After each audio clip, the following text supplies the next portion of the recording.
live button. And I'm hitting the transition button. What's up, beautiful people? We are here. We're alive. I think. How you doing, Captain? Oh, we're good. Okay. I don't have stream up yet, but I'll pull it up. Okay, we're good. So, in case you guys aren't familiar with Captain by Moonlight, another freshwater aquatic isopod keeper. I think. Do you have every single isopod that's being sold right now? Not every single one of them. But like you have the. There's some new. Okay. I have a lot of the Lycaris. I think that's how you pronounce it, isopods. Mm-hmm. I am missing some of the Seisadoa, and then I know there's some cave wild caught ones that are out on eBay right now, but Is that how you're supposed to say I Seisadoa? Seisadoa? I I don't know. That sounds Um, a lot cooler than how I was reading it. C words, CEA. Yo, what's up, Jody? What's Words up, that you've a never couple heard fish? before, yeah. Yeah, I know. Oh, also shout out to Gay Fanner who left a comment earlier. They're in the UK. Oh They yeah, said I they couldn't. saw. Yeah, they couldn't stay awake. Appreciate you for at least saying hi.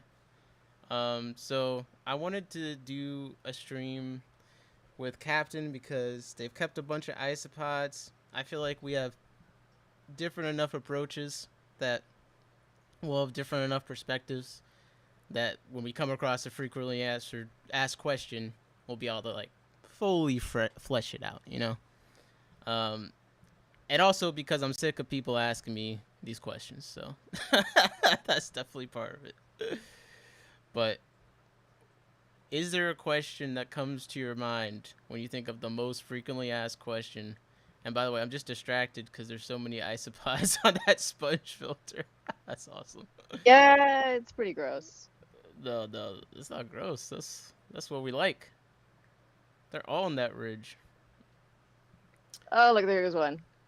And you got the Daphnia in there and the blueberry snails. Like this is what I imagine an isopod enthusiast tank should look like. Yeah, it started out as a blueberry snail tank, and then we added the isopods to it, and then fry got added, and now it's just a booming colony of life. Real fun. I'm gonna zoom in on it a little bit. But hey, what's up, SVC? How's it going? If anyone has any questions, go ahead and put them in the chat. But I was just gonna throw it to Captain. What is like one of the more common questions you get about the aquatic isopods, Uh, or that well, you typically there's read? kind of like two that show up. Okay, The two. first one that people have is normally filled with anxiety of like, I think my isopods are dead. I haven't seen them. That's a good one. That is a good one. Uh, it's like, yeah, I added in 10 isopods to a 20-gallon long that's planted, and I haven't seen them in a week. I think they're all dead. And I'm like, they're probably not dead. They're probably still alive. Yep. You'll see them in 3 months when they get to a peak critical mass Yep. in terms of population density. And then suddenly you'll see a lot. And you'll be like, I can't believe I thought they were all dead. 100%. I get this all the time. It's always the same thing. It's hey, it's either I haven't seen my isopods in a while, or it's they're all dead. And like to both, I'm like, how long has it been? And it's usually under 2 months. It's usually been a few weeks.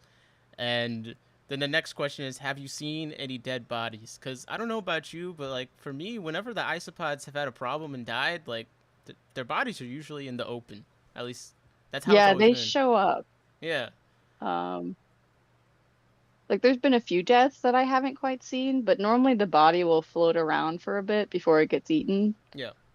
Um, sometimes they will literally float, and then like you definitely will see them flying around.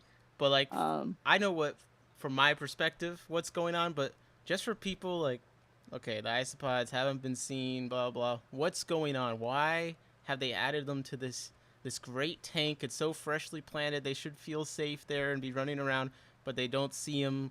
Like, why is that? And are they ever gonna be out and about? uh, Well, if it's a planted tank, they hide really, really well. I think isopods are much shyer than shrimp, or neocardinia shrimp at least. Okay. And like same with shrimp, the first generation is going to be pretty timid. Yeah. Once they start having offspring and the kids are like running around, jumping on monkey bars, climbing on monkey bars, running across monkey bars, then you'll be fine. Right. Those kids are bulletproof. Same with the first generation shrimp babies. For But sure. it's that first generation, they still act like shrimp, um, just very timid until they get to a comfortable number, which is kind of like why I prefer starting a new strain or like a colony or a collection point in like a smaller tank. 100%. Um, Is that like for the you a smaller footprint, tank? Is that like a jar, a gallon, 2.5? What is that to you? I've tried it in a couple different setups. I've had it, the smallest I think I've had them in was maybe a pickle jar, Okay. maybe half a gallon pickle jar. Okay. Uh, they did not do very well. Um, but anything kind of like shoebox sized, having more surface area or like, surface area, is definitely better for them than having like a 3 gallon tall octagon. For sure. Um, Have you noticed? Because I know you said like the first generation is shy. Have you noticed a difference, like in where you get your isopods from? Like you can tell how they were keeping them, uh, by how the isopods act when you get them. That first Not generation. so much, but I have found that different collection points and different strains, um, different populations have different personalities overall. Mm-hmm. Um, some are more aggressive, some are more shy. Some have more anxiety, we'll say. Okay, that's a Some good have a one. lot more anxiety than others. And for you, like, is aggression, is that like being terrified? Is that actually hurting other things, or is it most like intermating aggression? Because for me, I mostly just like maybe a male isopod or chase a shrimp off a rock or something, or it's like mating activity. But do you actually have like Um, isopods you've come across that are like attacking things? well, there's some guys up in this upper left-hand corner going at it right now. Or, Oh yeah. um, it really depends on the strain. Okay. Um, Okay. some isopods that I've had are basically just happy cows and they will climb all over each other. They use I feel statements when they have a fight, I like they're feel very, very, statements. yeah, they're like, we need a teacher. Um, Yeah. I, and they're just like, they just want to eat. And that's honestly the best thing that I found for pets in terms of like success rate is if they just want to eat and eat on just if their whole mission is just food based, they're going to be okay. right. I But if will. they're hiding and if they're running, Right. then we need to kind of change how we're looking and how we're keeping these species just because they are stressed if they're running around and Right. not stopping to eat. Because that's why I said, like, Um, honestly, like, I find them hiding for the first month or so a good sign that they're settling in. Because, a lot of the guarding behavior is kind of secluded, and then when the females are gravid, they tend to pick a spot and kind of stick around there out of sight. yeah, definitely. So usually, like, to me, if you're not seeing dead bodies, they're probably off reproducing, and it's probably a good sign. But definitely, there's differences after generation. Like my isopods I keep with fish fry act differently than the ones I just keep by themselves. Even to the point where like there's differences in the tank with how well they run away from the turkey baster. um, Yeah, no, definitely. yeah, Some isopods have a harder life growing up. yeah.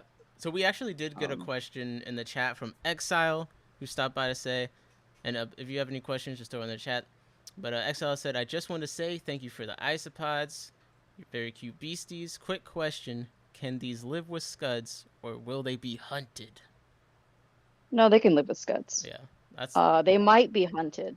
just because Scuds are known to put themselves first when it comes to things. Scuds will be Scuds. Yeah, Scuds, if they're hungry, they will eat plants, they will eat decor, they will eat other animals, they will eat shrimp, they will eat snails. But so long as you kind of know that and you don't let them starve, they'll be okay together. Yeah. I personally am not a fan of Scuds totally, Yep. just because if they are hungry and you kind of are lax for maybe you go away for a week and they get hungry, they will eat your plants. All your Um, plants and maybe the baby isopods. Yeah, I say you can keep them. You yeah, can keep them with Scuds, and I'm working on, as I've been saying, I'm working on like the next isopod videos. One of the things I've been doing is like going out, looking at them in nature, and the Scuds are always with the isopods. Like I've never found the isopods without Scuds being with them, so it's definitely a natural co-occurrence. But it's all about what you're. Scuds are just so successful. Yeah, it's all about though like what your goals are. And for me, the Scuds just add way too much negative variables that I just don't even want to think. That's why I like the ice. But part of how I got into them was like, okay, Scuds potentially a great nutritious live food or cleanup whatever. But then I'm like, man, there's a lot of Yeah, issues. I think if you're just culturing them for food, it's okay. Yeah. Um, Well, I guess that Exile. Hopefully that answers your question. But just going off of that, tank mates for isopods is something I get asked quite a bit. I get asked quite a lot about yes. them. Um, uh, People ask me, can you keep betas with them? I hear that a lot. It just depends on the beta. Okay, depend. We Now, talked about this kind of earlier, but I'll share it again for the stream. Beta fish are really cool. Love beta fish, but because they've been bred in captivity for so long, especially with the way they were originally bred for aggression and then only lately bred for colors, the more human messed with type beta fish, so like the really fancy beta fish, crown tails, half moons, full moons, etc., right? they have a higher likelihood of being aggressive just because of how they've been bred, lion bred by people, originally for aggression, then for color. But if you have a wild beta, it's supposed to be easier. Everything is relative to the animal itself, but But it's supposed to be less aggressive. will both of them eat your isopods? Though is the question. 'Cause I feel like I have some Depends strawberry. on, I have some strawberry betas, and I feel like they definitely eat the isopods for sure. it's really just up to the fish Okay. itself. But if you're trying to make, if you're like, I have pods and I want a beta fish, um, typically the ones who are closer to being wild is better. But beta fish are also obligate carnivores, predators. So Yeah, they're not high on my list of. I always tell people like, well, if you should culture the isopods on their own anyway, just so yeah, you have that back, and then because they don't need that much space to culture them, and then then you can distribute add them. 10. Yeah, once you have enough But of a breeding population. what would you say is your go-to fish tank mate? Like maybe you're not maximizing for population, but you're like, I can keep isopods with them. Because for me, that's like chili rasbora, clown killifish. I've had success with even scarlet batis. They don't really even look at the subadult to it. I'm surprised. I mean, they're really small fish. Like the scarlet batis is super small. Like an isopod that's like a month old is gonna be pretty big for one to eat. But so I've been keeping isopods with scarlet batis. Right, I feel like rice fish are good, especially like if you have a taller tank. If you have a slower one, I feel like it would be more chance that they eat baby. But I mean, their mouths aren't very good, and I've seen Yeah, isopods do a lot of cool anti-predator behaviors. Like they'll curl up into a ball and they'll be too big to be swallowed. Is one thing they do because they don't want to like I be. have yet to see that behavior. Yeah, because it was a killifish going for one, and like he was flailing through the air, and the killifish came up like to try and eat him long ways, and it curled up into a ball, and the killifish was trying to swallow it, but it just couldn't. And then the isopod, he spit the isopod out, and the isopod ran off. And I've Oh also my seen goodness. the scorpion where they try and pretend to be a scorpion. I saw that once. A peacock gudgeon was trying to eat the a big male isopod, and he wasn't having it.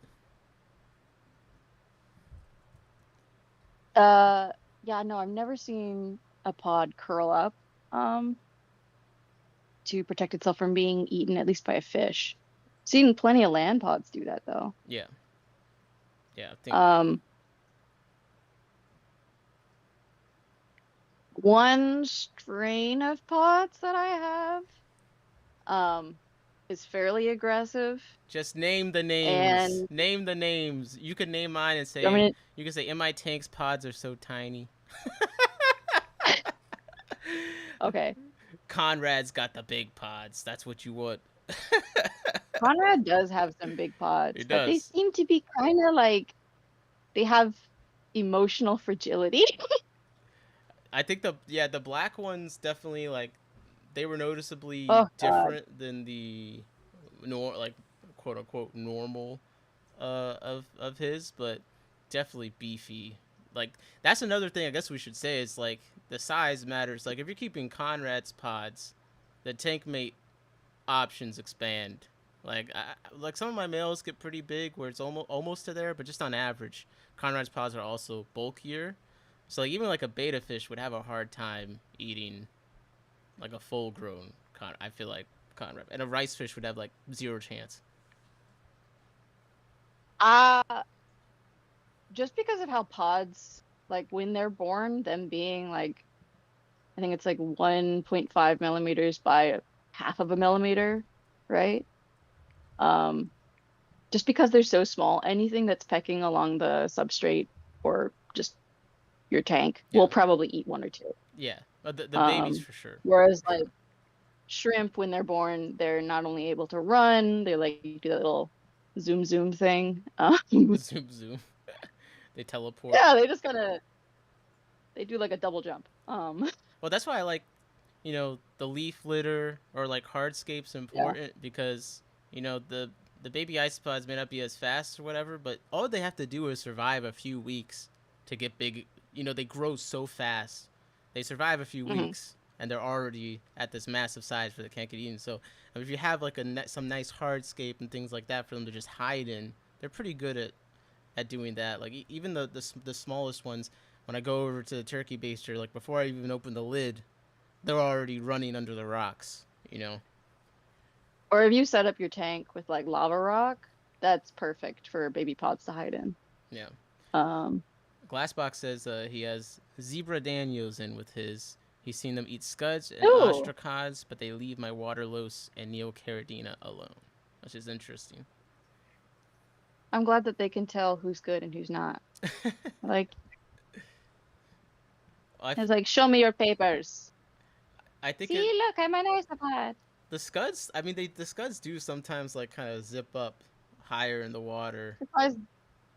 Sometimes, Yeah, maybe they're just scudding around in the wrong place. yeah. I feel like with tank mates, that's like another consideration. It's like, well, are you paying them in with a fish that never goes to the bottom? Because then it could be bigger and they still probably can have a population, you know. What? The charge? My mom's calling. But Hmm. you kind of just have to have that knowledge of what you're putting them with, and also your tank setup. That's what's so fresh, like hard to advise on like tank mate setups. Is it's so tank to tank specific because you gotta have a fish that you can have with isopods in one tank. But if you put that fish with the isopods in like a flat, 1 inch of sand, nothing for them to hide in, then they're probably gonna get more attention than if they're crawling on the ground Hold on. amongst a bunch of rocks and stuff. I will be right back. I gotta go help my sister 1 second. No, you got it. Okay. Yeah, if anyone has any questions, put in the chat. Otherwise, I'm just gonna literally go through the questions that I get a lot. Um, Definitely a lot of parameter questions. Like people ask me temperature. So if you haven't already seen, I did make a video where I kind of cover this, but the temperature for a lot of the isopods is very wide. And for me personally, mine, I know a bunch of people have kept them in ponds on the East Coast year round. I think just the main consideration is since they do develop so quickly, the hotter it is, it really does make a huge difference on their lifespan, and it increases their drive to mate and reproduce as well. And I think a lot of the cases of just kind of sudden isopod death is, it takes a lot of energy to do the guarding behaviors, to do all this kind of stuff. And if you're constantly doing it, that your lifespan is shortened quite a bit. Is that Daphnia in the aquarium on the screen? Let me go a little closer. Yes, that is We got Daphnia in there. We got blueberry snails. Captain's got quite the fun time. All right, we got a question in here from. Whew, thanks for covering that. You're good. We got a question from Braden Jackson. Will they outcompete Neos, Captain? What do you think? No. Yeah. Neos will outcompete your isopods. Yep. If you are not careful. Yep. Just because shrimp seem to be much more bold. Also strong. They're more adventurous. The isopods. They're faster. The isopods can't run off with the food. Like, that's the funniest thing when you put food in there and the isopods run up to it and then a shrimp comes and just picks it up and takes off. Oh yeah, no. Shrimp can be pretty boisterous. Yeah. Grab shit, run away. They had definitely much more dexterity than isopods. They can swim. Yeah, the only thing that isopods have on shrimp is kind of that they can like fit into a crack. True. I do like grinding up food for like my breeding isopod and shrimp tanks for that reason, because when I'm doing too much of the pellets, I do find like the shrimp and even like snails can really hoard the food quite a bit. So I would say definitely, like, I do not think they can outcompete Neos at all. In fact, I'm constantly removing shrimp from my, like, the main isopod tank from the video I did. I'm trying to get it back to where it has a bunch of isopods again, but the blue shrimp just went so crazy. Mostly just blue shrimp. Yeah, it's just a blue shrimp everywhere, and it's killing me. I'm like, this is supposed to be the isopod tank. There's still plenty in there, but it's just not that effect of the ground is made of isopods. Bob says, I haven't had my isopods die. They probably have eaten or were eaten in the blink of an eye by hundreds of isopods. Yep. Maybe. Yeah, maybe. The isopods. I've had. What do you say? Oh, my snails, like, typically the pods aren't very interested in eating their own brethren. Mm-hmm. Normally the snails come around and clean it up after like 10 hours. Yeah. But I do find the isopod bodies actually do linger quite a bit. And then, like, the ones that I find, sadly, being the most common bodies are either like the older males who I think their timer just timed out. Yeah. A lot of 100%. Male invertebrates have that where it's post-nut clarity and they die. It's just too strong for them. They can't handle it. I mean, that is like. And then also like the young moms. Yeah. Big males that couldn't handle it, they died, and then the moms. Yeah, that's definitely the ones. And I think, like, that's another thing with the tiny pods. I send really it's not like I'm hoarding my adult isopods. It's just every time I've ever sent bigger ones, and I do test, like I just did around orders. I tested. I put some larger. They don't do well if you send the large ones. They die on arrival. So much, like, there's almost no death on arrival for any other size. When you get the bigger ones, especially the bigger males, they're almost always dead. I don't know if they're doing mating behaviors and stuff that stress them out on the way there. Is kind of something I've considered. Like, maybe you got two bigger males in one bag. They're kind of fighting it out. I don't think I can get it to focus, but. Was that one of your specimens? You know, this is I'm trying to have it show this was like one of the females who did not make it. Oh, wow. Was buried. Yeah. But I've got her labeled. Very nice. I'm looking forward to the All my microscope. little specimens. A glass box says, "Do you have issues with your snails forming a ball around food in the tank, stopping the isopods from getting it? My ram's horns just swarm food, so adding micro granules from now Yes, on." Yeah, 100%. I do have that. I definitely recommend like. Um, Sorry, go ahead. no, go ahead. Go for I it. definitely recommend. For me, it's just worked the easiest to grind up food, and throw it in. Or, if you're doing a big piece of like one of my favorite vegetables is like broccoli or cauliflower, then usually it's fine because there's enough surface area. But definitely pellet, like big pellets, even smaller pellets. Unless you put a lot in, and you definitely if you're doing pellets, which I do, I sprinkle them in a line across the whole tank, so everything kind of has more of a chance. But you'll definitely find the snails getting in the way. What, Captain? What do you think? Oh yeah, no, I agree with that. I too also feed powdered food. Um, my personal favorite is Sarah Fry Foods. Powdered, it's green. I'm wearing Fantastic. a Love it. Sarah shirt, even though I've never had their food. Yay!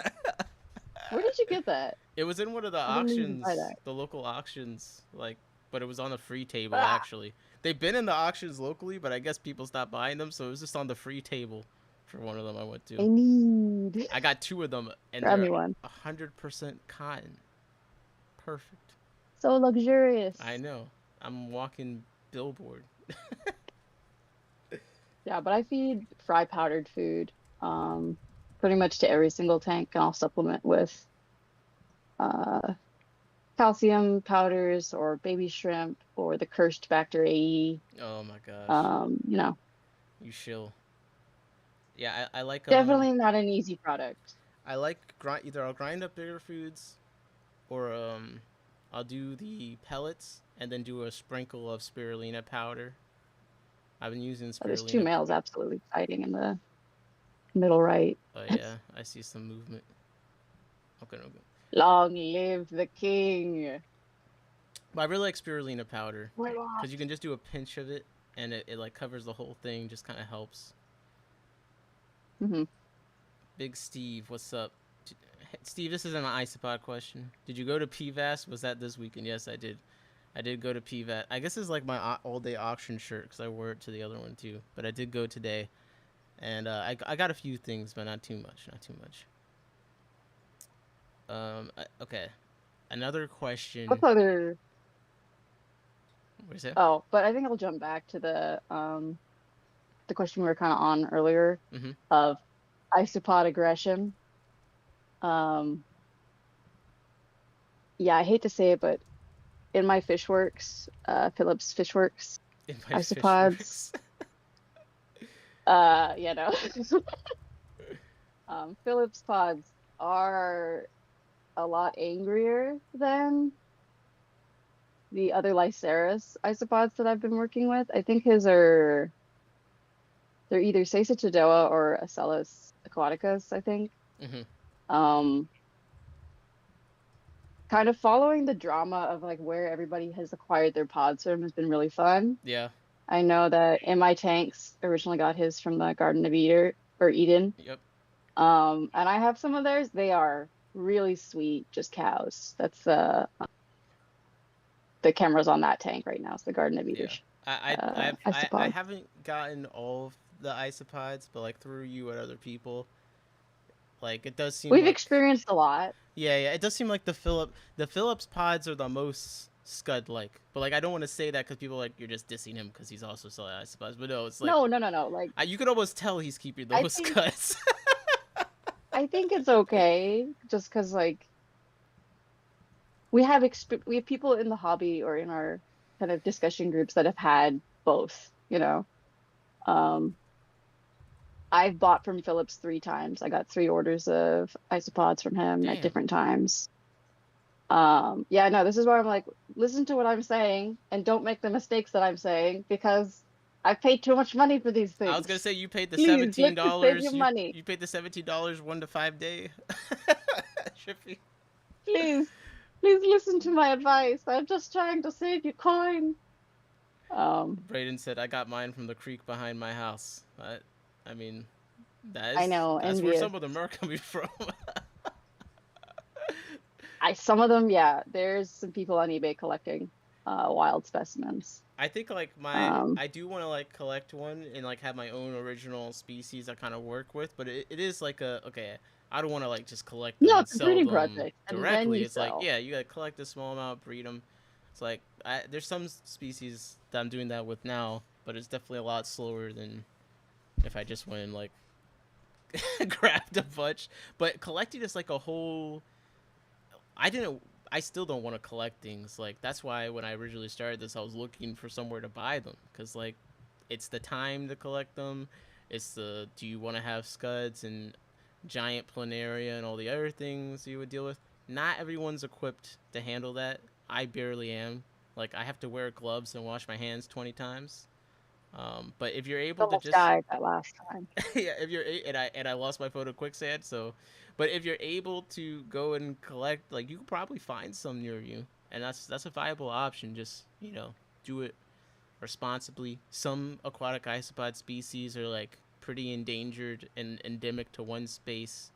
Definitely a lot of the cave isopod species are pretty Oh sensitive, gosh. so I wouldn't mess with those. I But saw this terrible article of like someone who was visiting a cave system and they left a bag of Cheetos and it just the you could Cheetos, see how the Cheetos distributed themselves throughout the ecosystem and they created like new trade. It was horrible. like the They created Cheetos wars killed over the the cave Cheetos. ecosystem.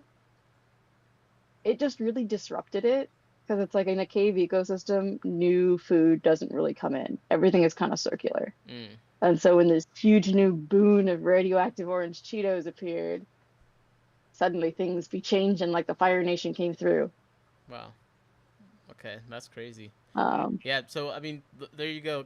Cave ecosystems. I'm not very educated. I just know like what Captain just said lines up with what I've read. So I've just decided not to they're very bother. sensitive. Yeah, I'm not gonna bother any cave isopods, but there's plenty of really common ones that you can find that probably aren't too unethical to collect.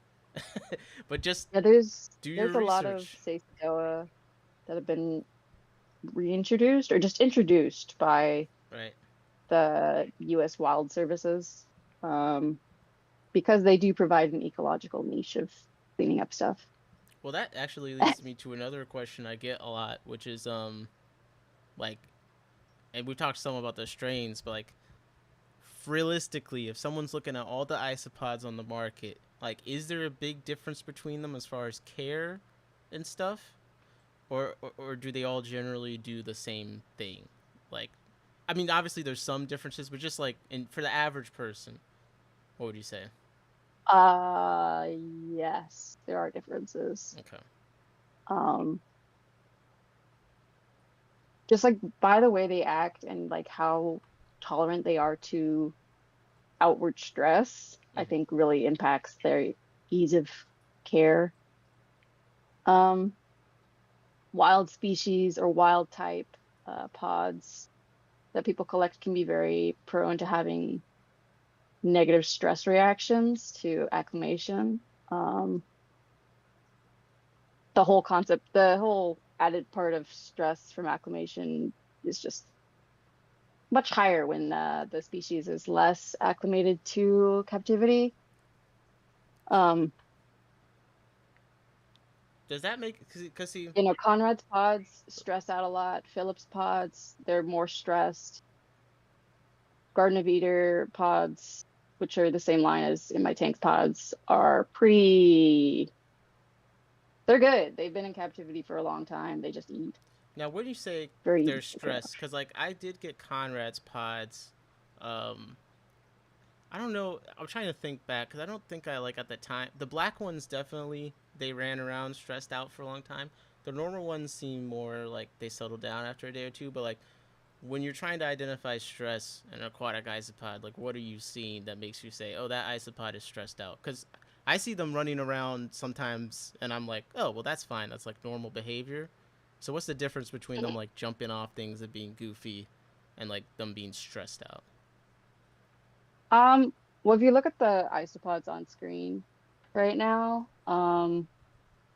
you can see a couple of them are kind of moving around medium fast speed. but they do Medium pause, fast and speed. then they kind of sniff medium fast speed. I've seen them go faster. Um, but they kind of like dash around. They look. They're like, are there any female isopods here? No. Okay, dash around to the next spot. Look. Um, but just kind of imagine that movement where they're not stopping. And they're just going. Mm. They're just scuttering along, not stopping to smell anything, scuttering along, not stopping to eat. If they run into something, sometimes they get surprised and they just like immediately turn 180 and run in the other way. Um, So just like you'll not see they're them not jump off interacting with their environment. surfaces. They're just like running around completely aimlessly. They're interacting with their environment by running around, but they're not like eating, they're not grazing, they're not trying to reproduce. They're purely having stress. Okay. Okay. Um, and that kind of behavior, especially if you see them jumping, if you watch kind of on my stream, you'll see occasionally they're launching themselves off and kind of gliding around with their little legs flapping. Right.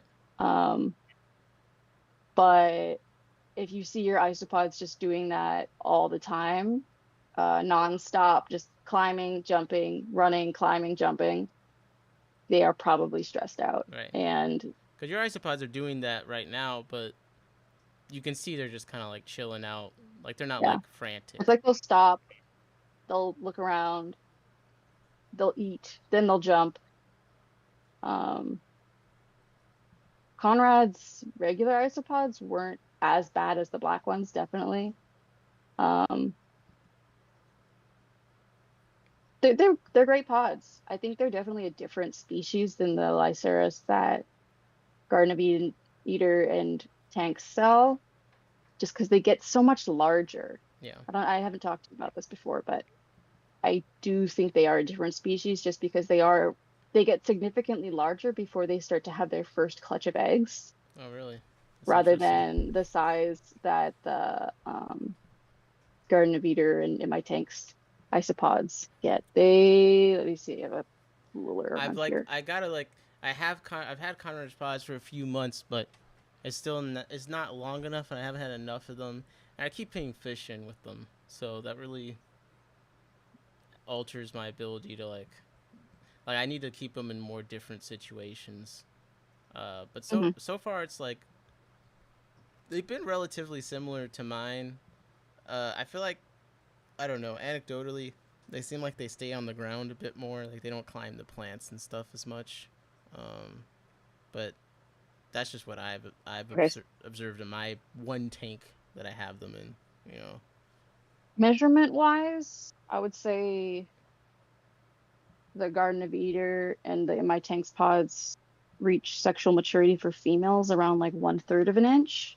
Okay. And then for the Conrad black pods, at least, they reach sexual maturity around 1/2 an inch. Okay.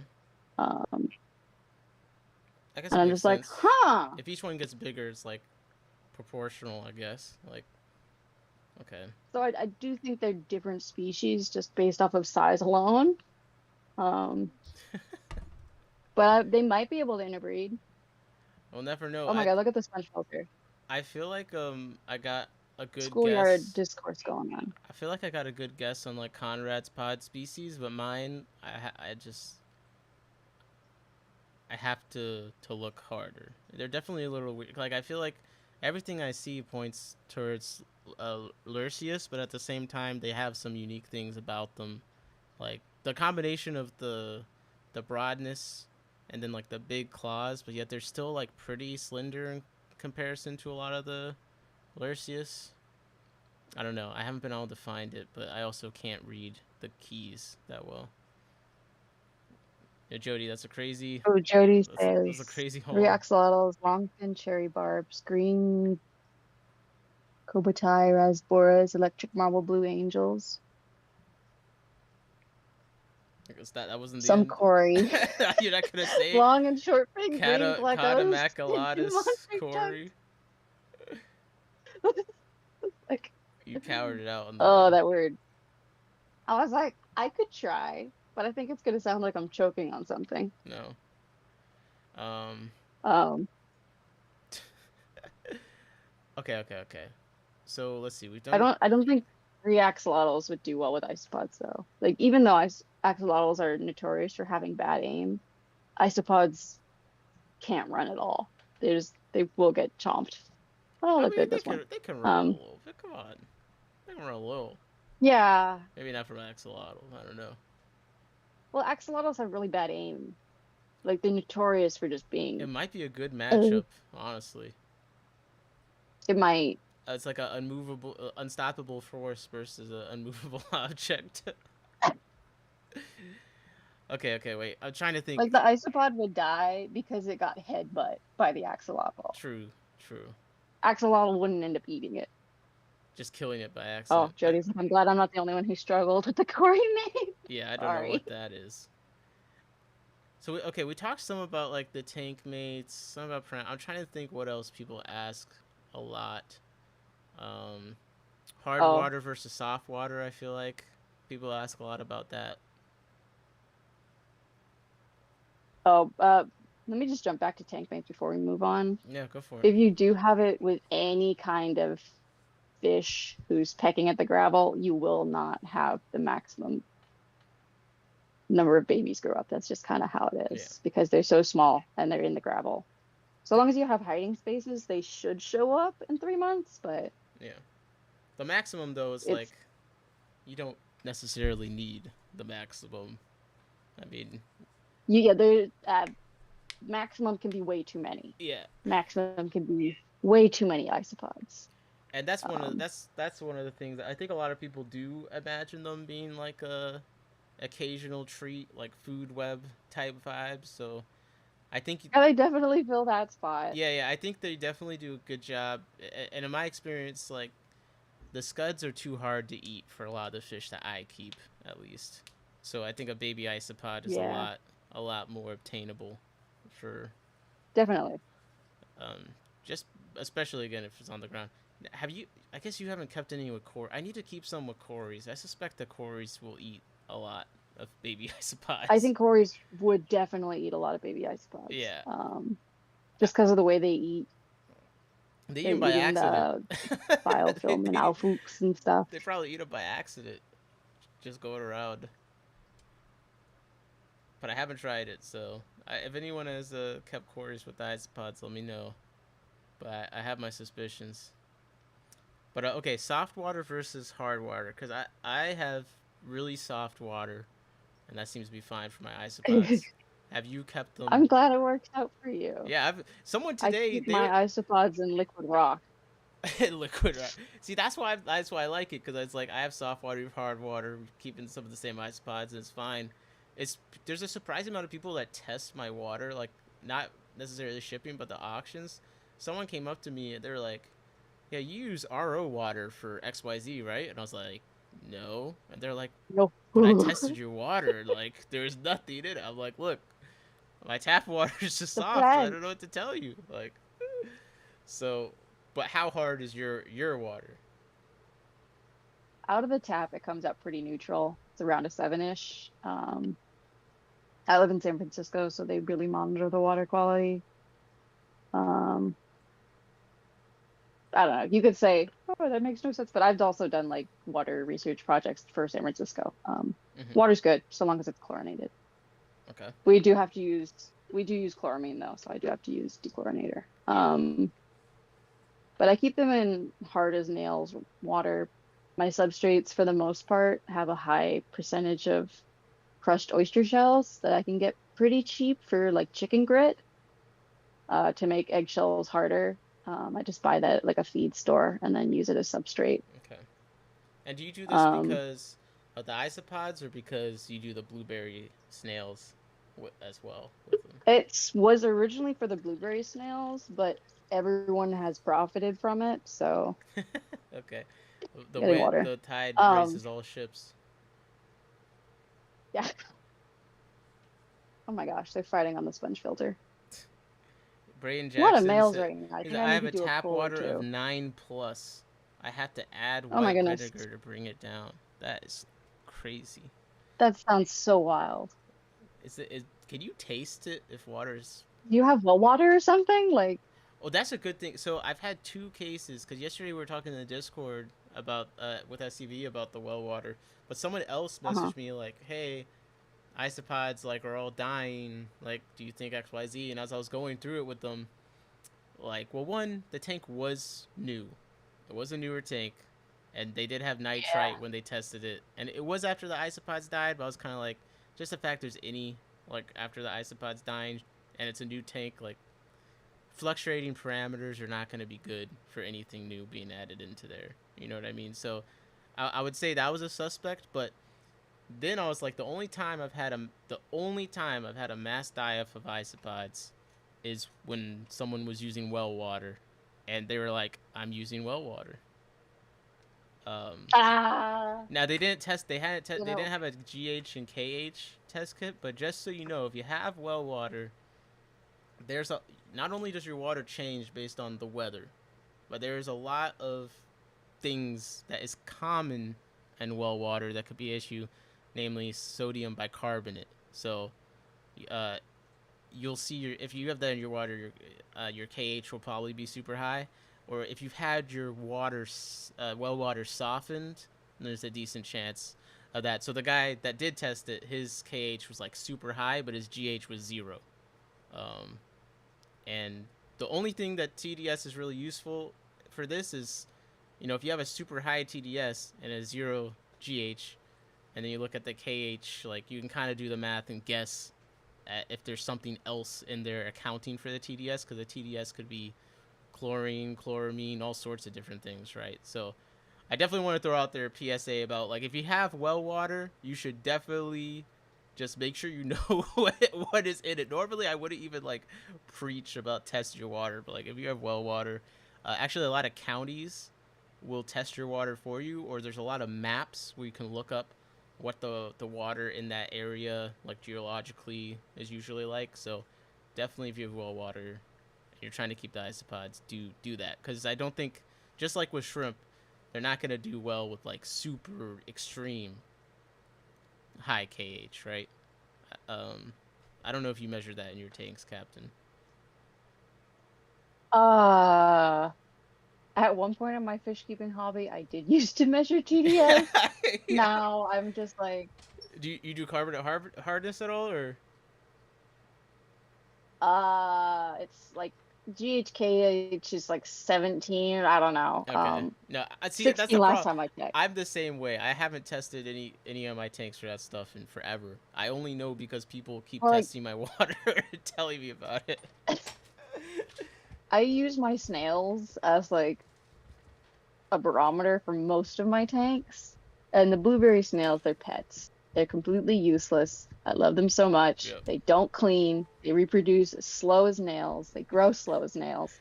Just Wait, like love them, but nails reproduce. They reproduce slow as sorry, it's a nails. metaphor. It's a saying. Slow as paint drying. Just like Okay, okay. one baby a month Yeah, per female, and they have sexes. So it's like, yeah, I couldn't love do it. them. But they were getting bullied in my other tank by shrimp and ram's horns. So I was like, I gotta do something. Oh my god. So I added a whole bunch of hardness, a whole bunch of like snake oil, shrimp products, mineral balls, mineral rocks, etc. Did not help them. Realized they were just getting chewed on by the shrimp and the other snails. So I Hmm. put them in this box and I just gave them as much mineral as I could. And they're doing good now. Okay. So Jody says my GH and KH are both 15. My pH is 8.4. Well water. Well, ooh, that's definitely not too bad. That's not too bad, I don't think. Um. Also, that sounds good, isn't the especially for GH and inverts. KH different scales for like the water test and the strip They test? are. Okay, because that And does it's kind of like confuse you me. add the number together and divide by two. Yeah. Okay. So definitely, like if you're testing your GH and KH, and you just make sure you specify, like if you're asking someone to help you troubleshoot, like if you use a strip or water test, because I think 15 on the water test would be relatively high. Um, where GH and KH, honestly, it's chemistry stuffs. Some fish and some animals can handle high GH and KH, and some just have a complete nervous breakdown. Yeah. So the Um, ice that's why the isopods I just always it's say three like, times the acceptable limit of magnesium. oh man, wow. So can you drink that? Can you, that's always my question with what. So do you drink your well water, or is it just for the fish? I'm not too familiar with. I feel like I should know more about What you just said. Um, It's okay. yeah, I know. But that's What's why. another thing? Well, I was gonna say that's I why was worried that they had high. I always use say neocaridina parameters as a baseline for that reason though, because they do have like a Yeah, GH/KH a range. wide. Yeah, yeah. And I feel like the isopods like seem to do well when the neos do well, so that's why it was Yeah, good too. I've seen some people use them in really soft water and have success. I don't know how they do it. I would not be comfortable doing that, but they seem to work out well. Well, So they come. That's the thing. Some of them come from soft water. Like a lot of the ones I'm finding, it's like spring water. Like if it's not like a limestone thing, you got like spring water, and lots of leaves. You know, yeah, very acidic. yeah, very acidic. So I think that's part of like the parameter range is like depending on the time of year, there could be more leaves and stuff, and they're breaking down. But then also like we associate scuds and isopods like, oh, they're hardy, they can take like dirty water and stuff. But like when I'm going out around, like that's not where they prefer to live. I'm finding them in pretty nice water, honestly. Like um, it's usually kind of flowing so far. It's usually pretty clear, and if there's any dragonfly nymphs and stuff, then you're not finding them there. That's been my experience. They seem to avoid those I spots. think dragonfly nymph would eat an isopod. I think all those fly nymphs would definitely eat an isopod. Hmm. They're pretty gnarly. Actually, I'm, no, you're right. I think I saw a video of them eating a fish once. yeah, and they eat like they'll kill shrimp and stuff like the mayfly larva, the dragonfly larva. I don't know how to tell the difference between them totally in nature. They do look pretty different, but they look like when you look at them compared to everything else in the area, they're the scariest looking thing in the stream.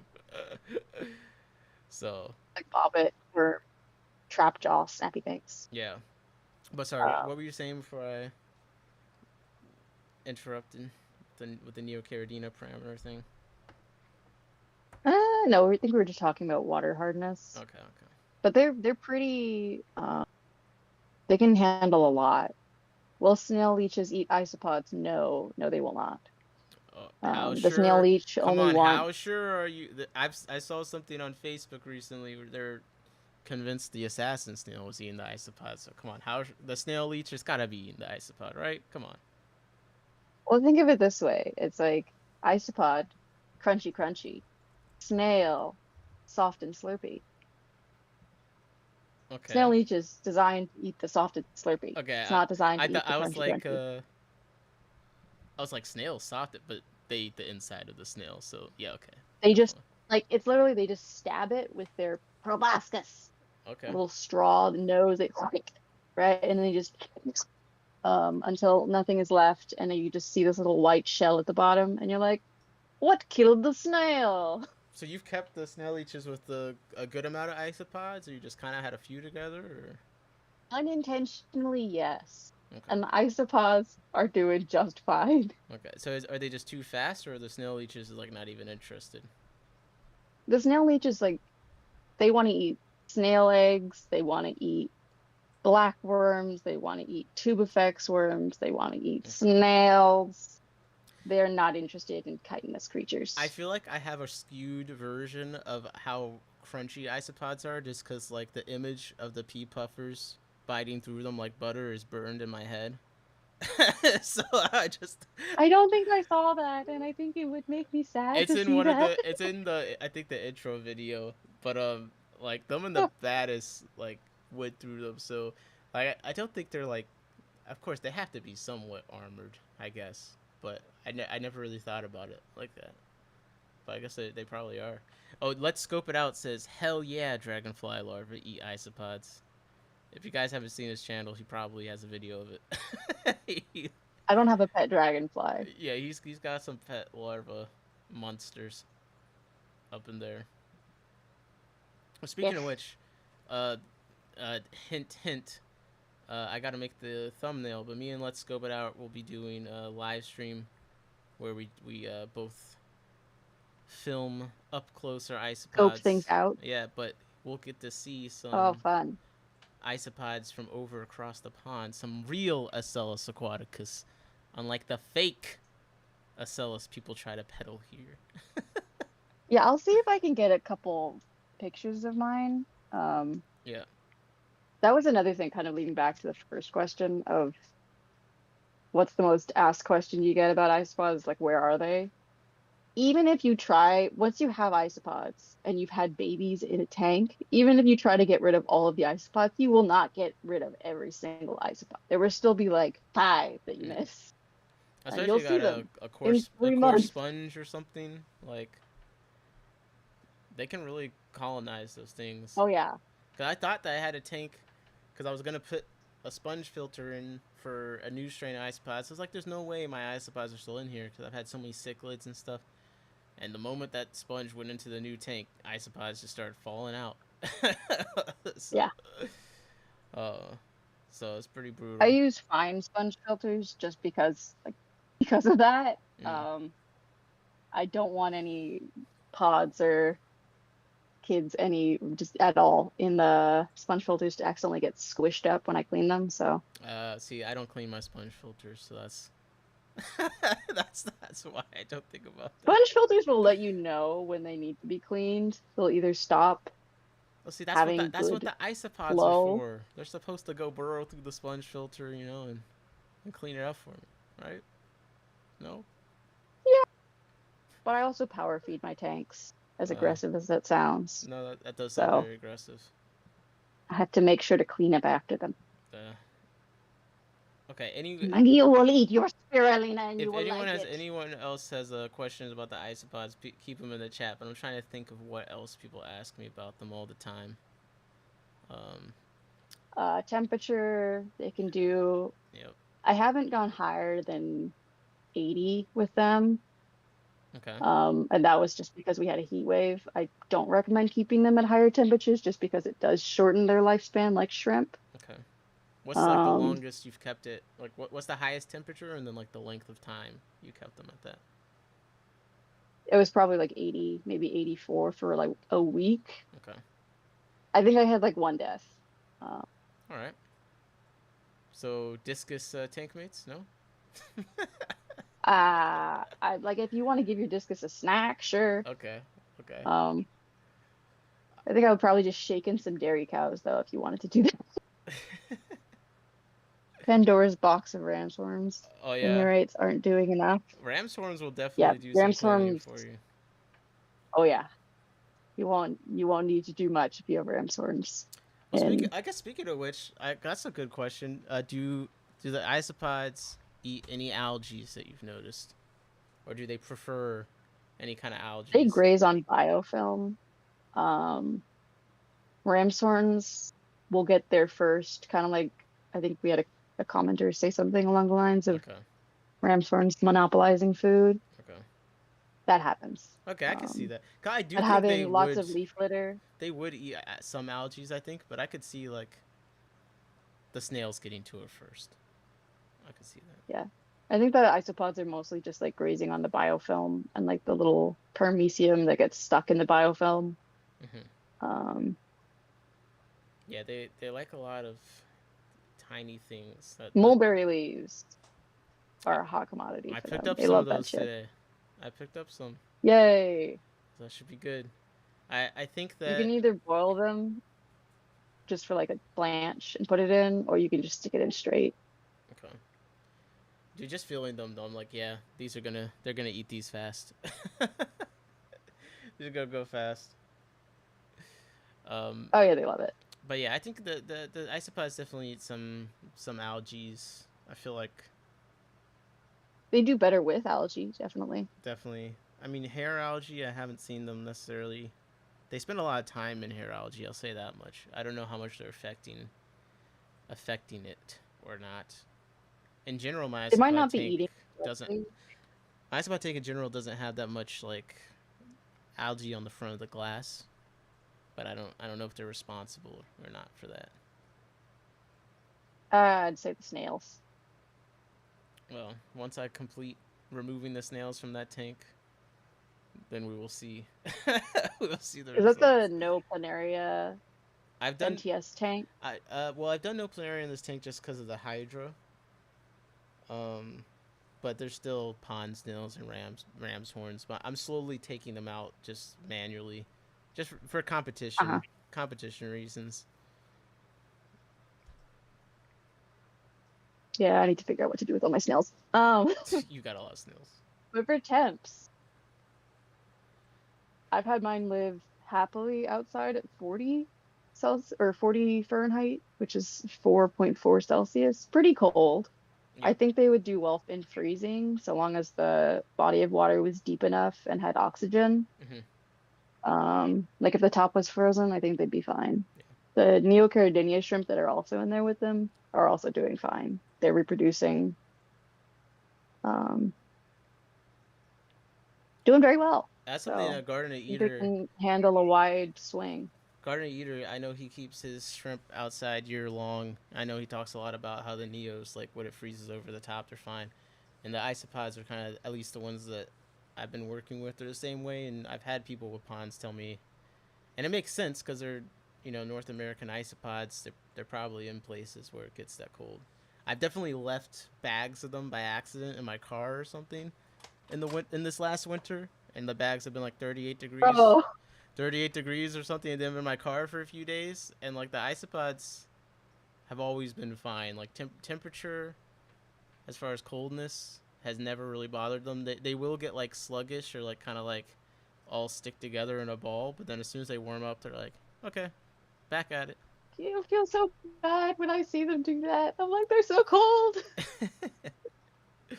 It's like, oh, like they do that to keep warm. Okay. Okay. Like I saw that from a paper. It's not just me saying that out of my ass. No, no, no, Um, no. I mean, that's why I'm that like, was just ah, my guess, but I hadn't read it. I guess the other question, like along with keeping with scuds, is people always ask. I guess we've kind of answered it, but can you keep them with shrimp?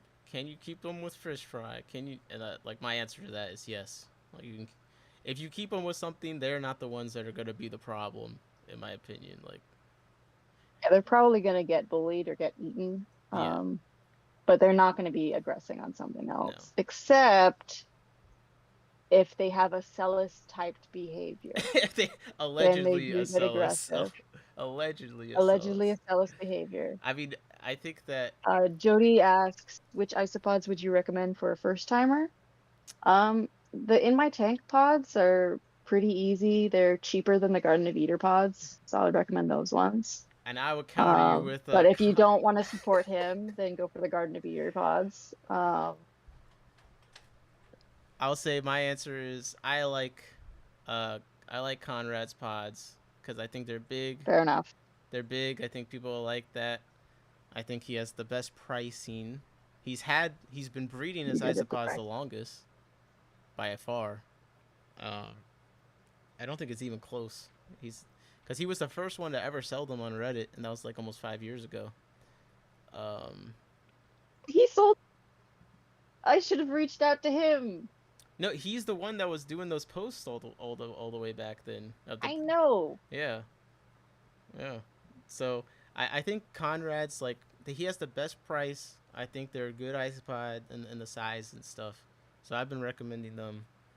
Uh, I haven't tried any that I wouldn't necessarily not recommend. But it sounds like you don't recommend Philips ones, but I haven't tried them, so I can't comment on that.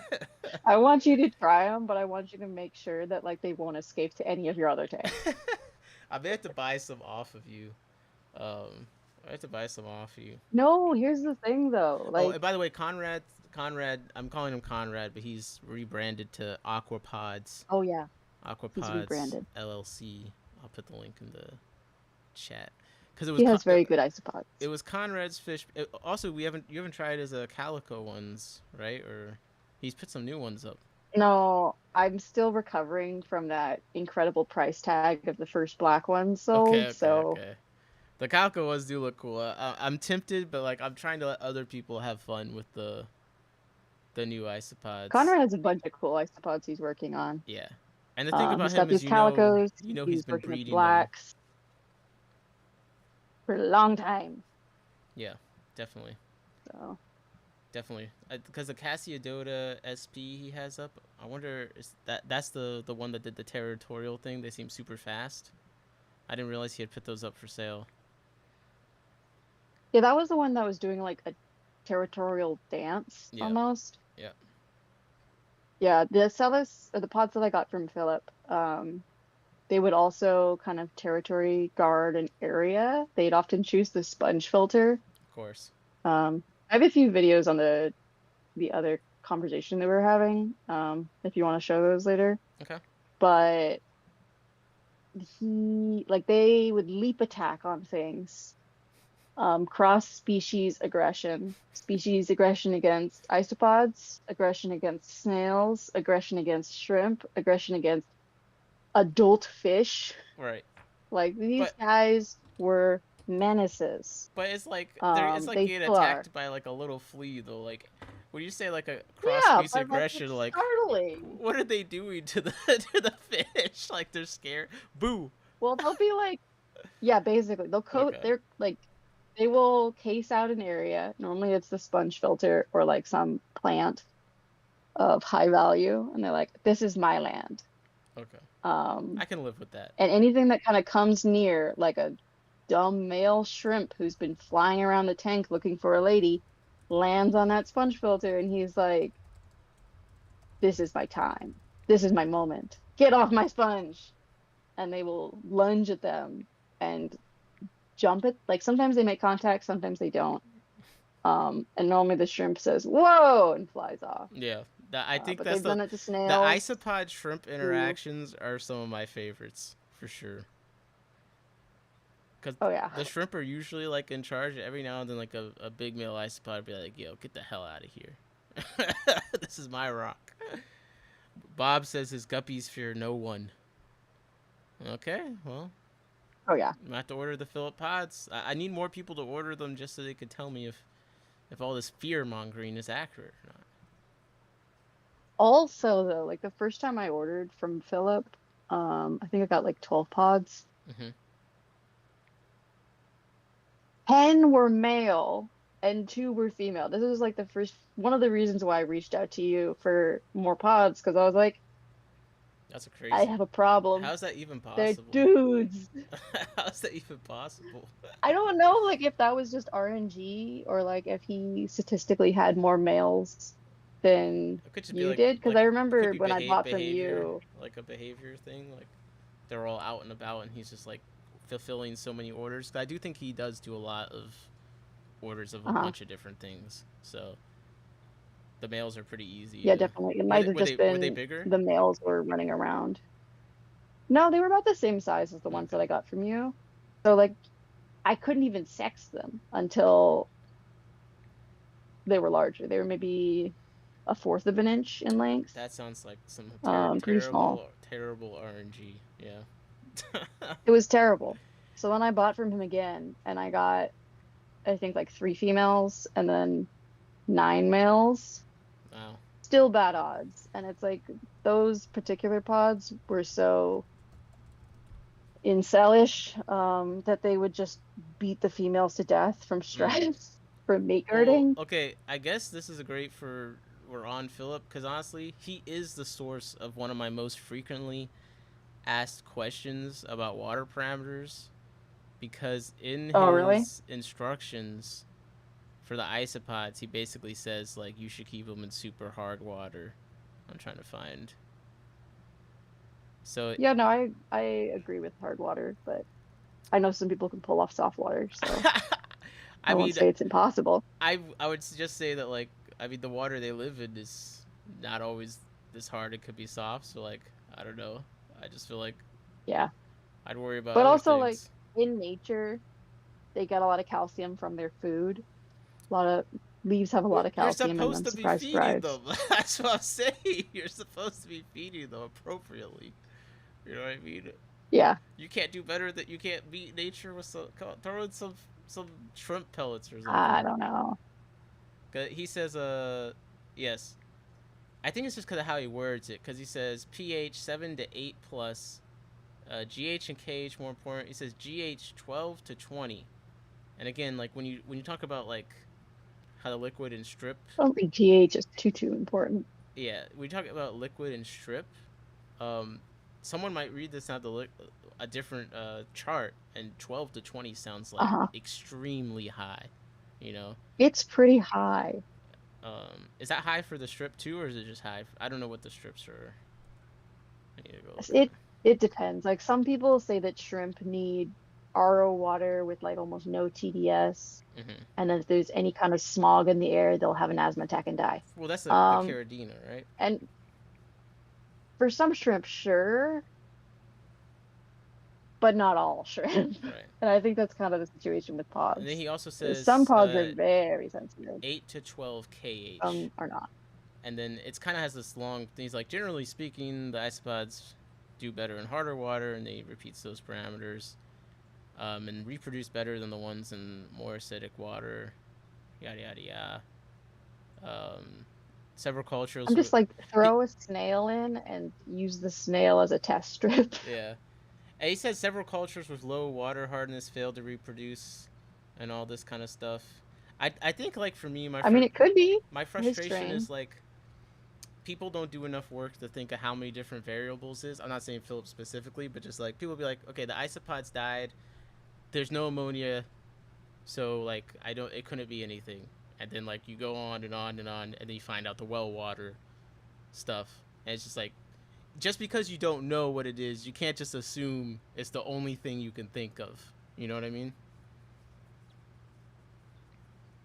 Was uh also thinking about with the well water problem that it might be like heavy metal contamination, Yeah. not just how well water changes seasonally based off of runoff, and then if you have any farms in your local area, you got to worry about what Yep. they're using And that impacts your well water. if you're near roads where they use salt on the roads, that can.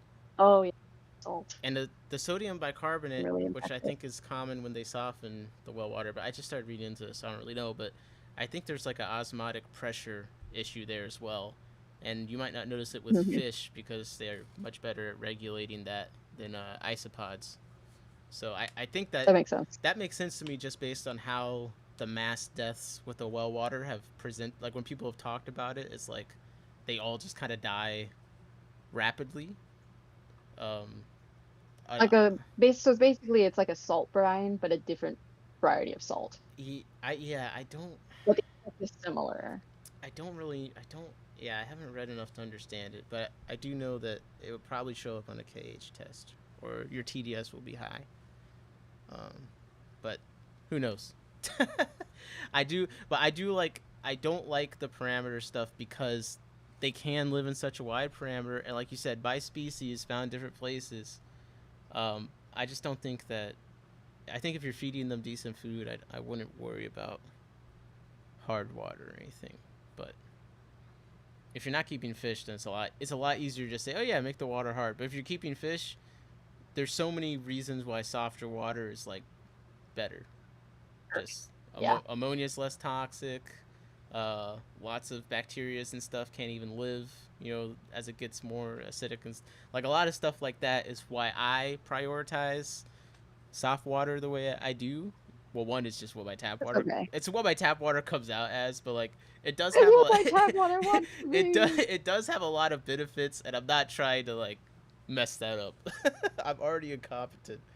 It's like I don't need ammonia to be any more toxic than it is, although I shouldn't be having any ammonia anyway. But, The okay. pods are really fun. Yeah. I think they're great pets. Um, the collection point slash colony that you're buying from definitely makes an impact. Um, But you I think say they're all harder than shrimp. you think they're harder than shrimp? Oh, I disagree. I disagree. Okay, that's fine. I disagree. But I mean, do you think all of them are Like harder I than feel like shrimp, if you or do you can feel like understand specific ones are harder than how shrimp? to, some are definitely harder than shrimp. Okay. Some are definitely harder. Okay. But I think as a whole, I would recommend people understand shrimp first and then do pods, Yeah. They, unless they accidentally got pods introduced into their tank and they did not do anything about them and now they have a thriving colony. Then maybe they can try shrimp now, you know? I, Because I see that happening with some people too. It's like, I don't know how they got in here, but now I have 40. right. And I'm like, good job. Now, okay, let me do the thought experiment. I could see how they're harder than shrimp in the sense that like how to keep shrimp is a pretty established thing. So like most people have an idea. I just feel like with the isopods, it's people either overthink it or they really underthink it. Like it's never like in between. It's like Yeah. either they think the isopods are like indestructible and they can throw them in like a new tank with like bright green, purple nitrites and stuff, or they're like so overthinking it that They're they, like, they're they so hardy. I'm gonna cycle a tank with isopods. I'm like, I mean, I would eh. cycle, quote unquote. I would put isopods in a new tank with plants and stuff. I would do that. I mean, I have done that, but like Yeah. my version of putting plants in a tank is different than because some people would be like, oh, it's a new tank by putting some plants, and it's like a small clump of Java moss. Like that is not. Yeah. That's not. Well, it's like you know how to ramp up a new tank to slowly be able to handle the Yeah. bio load of the stuff. Like you can kind of see And that it's small. like, while they don't have very much bio load, they do need to eat. Right. So, That small tank there, like I put isopods in it. That's a new tank. I'm slowly putting plants and stuff in it, but like that like massive Saswasser tank and like whatever else is like 40% of the space in that tank right now. Um, and the plants themselves have beneficial bacteria on them to some degree. Uh, so yeah, like surface area plays a huge role. exactly. So that's what I'm saying. Like I like spawning mops because they're basically extra that's filters. a good They point. just have another job of They carry being so a much mold. biofilter and then also collecting eggs. They carry so the spotting mobs make such a difference in water clarity of some of my takes, like with the cories, because they'll kick it up and like They do. yeah. But like even that, like okay, yeah, that's not like a super planted tank or whatever. But like, well, one, it's a 2.5, so I'm not putting them in like a tiny like, it's a decent amount of water. They're not gonna foul that up on their own very quickly. Um, Yeah. but two, it's like the surface area of a massive Saswasser tank that much is a lot greater than Oh yeah, it's got like the both is sides, that very is flat. that Kambamba you got in there? Like if I put the plants that were in that tank we're looking at right now into a new tank, I wouldn't necessarily feel like, oh yeah, this is Oh gonna, fuck no, yeah. this is gonna. So that sad little sprig of Kabamba, like it's in a constant battle with this tank. This tank is pretty like equaled out in terms of excess nutrients. Yeah, It doesn't really produce very much plant matter. It does produce a lot of like pods and snails. yeah, Um, so that thing it's constantly growing, and then it does this thing where it's like once a stem plant gets too long, or it's like, I want to go explore the world, mommy. yeah. I It like see. It's cuts like, itself yeah, I off see. and drifts I see along. that. Yeah. Wow. Oh, And so like it'll do that just a couple times, like maybe every other month. A new thing will come out and fly off, and then it never settles quickly. It yeah. just dies. And it's like, The cycle huh, of life. now there's suddenly more nutrients in the water. I will grow another shoot. I just feel like the And then a isopods month need to later, take their claws and just put it out of its misery. Just snip. Just start snipping. they use it like a jungle gym. They climb up and down it. Okay, I just thought of something that I will say. I think you tell me what you think about this, and I'll say in general, I think isopods are as easy as Neocaridina shrimp if you actually just treat them that way. But to me, a lot of people they approach pods differently. Even if I say, oh, do them like Neocaridina parameters. They treat them like scuds. Exactly. Okay, you get right to like. Okay, they are hardy. They're all, but they're still a living thing. Like if you put them through abuse, they're not gonna do well. Like being hardy doesn't mean that it's going to be a good result. It just means, yeah, they could survive better than I'm most like, things. But even hardy fish, they're a crustacean. yeah, So I'm like, you can't just throw a new crustacean into a tank and think that it's gonna live perfectly happy and healthy. yeah, My brother-in-law, I gave him some Daphnia. He dumped the Daphnia into a tank and they all died like the next day, Mm. just from shock. Right. And I'm like, what happened? And he's like, well, I just put them in. I'm like, you complete baboon. You idiot. Where's the They're green? shrimp. Where's the green water? No, not even that. I'm just like, just drip acclimate. Okay. See, Or like you can't have a huge temperature swing, you know? I wouldn't even That's like. one thing that people, Sorry. oh, that's one thing that I always preach. I'm just like, okay, you want a fast acclimation, but you want to have an acclimation. Yeah. Okay. Um, See, because I'm like that's why I like because we have different approaches. It's like I wouldn't drip acclimate the isopods, but at the same time, you know, drip acclimating probably would get a good result if you're throwing them into something extreme. It's just I imagine people putting them into a tank that's like established, stable.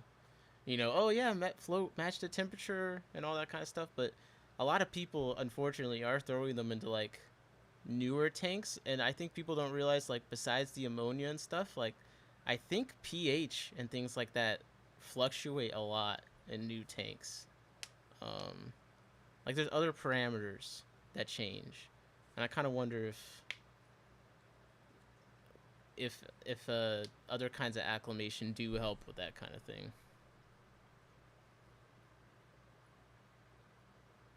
um, Personally, I like to get them up to temperature, um, of the tank, and then let me see if I have one with me right now. Um, I have these little like deli cups with holes poked into them, kind of giving, here we go.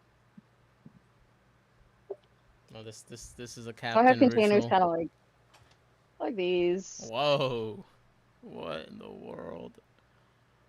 That is right? crazy.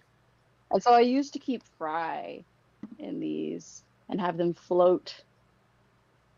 Now I've been trying out something that Tanks has been talking about is using a isopod fry tray to grow them out. Yeah. And it's been working out fairly well. Okay. But wait, do We're you doing our you? first big, huh? I was gonna say you say you acclimate things like floating in that perforated. So I get them up to temperature and Okay. then I'll dump them into here and I'll just have this floating. Okay. And so what that does is it allows basically the water inside the cup and the water outside the cup to slowly even out parameter wise, salinity wise, Mm, mineral wise. And I've had a much easier time doing that rather than having them in a bucket and doing drip acclimation. interesting. I'm Um, definitely a hardcore like I float things and I put them in, but for fish, you can definitely do that. But for just invertebrates, I try to be a little bit extra careful. mm-hmm. For snails, I just throw those guys in there unless they're expensive, and then I'll drip out. See that's the thing. Like for shrimp I'm for like, how expensive are you? Then I'll change my isopods, like quarantine method. I will float and put them in. The only time I've ever like considered drip acclimating is when like I was dealing with a fancier shrimp. But now I'm like, I don't know. I might try with that too. I just haven't had different results yet. Um, when I've done either way. But I think that depending on what your water is, like I feel like it could make a difference. Like if your water was significantly different than the water in the bag. But I don't know. I have a But hard time. in terms of like stress timer wise, I get them up to temp in the bag, so that's like I'm still counting that as zero. Like Mhm. once I open the bag, I count the timer. Do you like turn the Um, when you're getting them at the temperature in the bag? Is that floating the bag? Do you like turn lights off and that kind of thing, or? well, I like you don't have heater. I only have one tank with heaters. Mm-hmm. And normally I'm not adding something to a heated tank, so I just kind of warm it up to room temp. Yep. If I'm really trying, I try hard not to speed things up too much. But once it's within like a like 5 degrees maximum is like the highest I'll swing it. Okay. But normally I try to go for like 2 or 3 degrees. Honestly, that was a bigger difference than I thought you would find acceptable. I'm impressed. Like there was like that one time where I got Conrad's black pods right before I had to go to work for like 6 hours. I was like, oh shit, I'm gonna be late for work and the pods are gonna die. They were fine, Yeah. but No. I dumped them in that cup. Um, had them float for 20 minutes and then I dumped them in and I ran to work and I came back and they were fine. Um, Yeah. See, Temperate says the I rate. try not to have them like acclimating like that for longer than 30 minutes. Yeah. Anything over an hour, if they're in that little container running around, I feel like the stress of that So even like is the drip acclimation, like detrimental. you're not like a 1 to 2 hour drip your acclimation person. You're like you have a 30-minute time limit for whatever you're doing that would increase stress. I try to get it done within an hour. Okay. 30 minutes is kind of my favored window of from opening the bag to adding the creature into the tank mark. Um, Yeah. so as soon as I get them open, I'll add like one drop of prime Bob says and then pray that it Bob doesn't mess them up. acclimates for an hour, and he does it by putting a fourth cup of water in the bag every 5 minutes. Yeah. What I've heard Like that. that works for some, definitely. But I've had some shrimp that were just so anxious that any kind of addition of water would freak them out. Mm, And so I would do an extra long drip, and that also seemed to freak them out. yeah. I feel It's like just you gotta find what works for you. even though like I'm like I said, I like a float put them in person. Like I think ultimately the fish keeper or pod keeper, like you also need to not be stressed out yourself because I feel like what I see time and time again is people get stressed out, then something happens, they react too quickly, they're stressed out, they make a terrible decision. So like if you're gonna be stressed out by floating the bag and putting them in, and because of that you're like, ah man, maybe I should have dripped or whatever, and like I would say no, just go ahead and do whatever drip, what like, and reverse. Like if dripping, acclimating stuff is gonna put you in like a fight or flight mode, I don't think personally, I just don't think it's worth it because I feel like the worst things that have happened with pods and other stuff that I sell is like when people start freaking out and overthinking things too much, you know. But that's just like my Oh no, own. I'm always freaking out, Yeah, I know. but I don't want my That's animals to why freak out. you are very high anxiety. Like I would have a hard. I am that way too, but it's like this is like my exposure therapy to trying to let go. So I'm just giving people the permission to do it either way. But just keep in mind, if you're stressed out, you're gonna make worse decisions, and you're trying to take care of, Yeah, there's many ways. Imagine if your parents were Oh, stressed out temperate tank 100% of your says, childhood. I know some people have experienced that, but just imagine if your parents were stressed out 100% of the time during your childhood. I feel like that would have some significant effect on your life that was negative. yeah. Bob said, I'm always freaking out internally. uh, Temperate tank says, I believe Rachel O'Leary's flop and drop baby. It works good for fish, especially. I yeah. know a lot of fish shop owners who do that. I need to get more Um, into different invertebrates and most of see. which is temperature Yeah.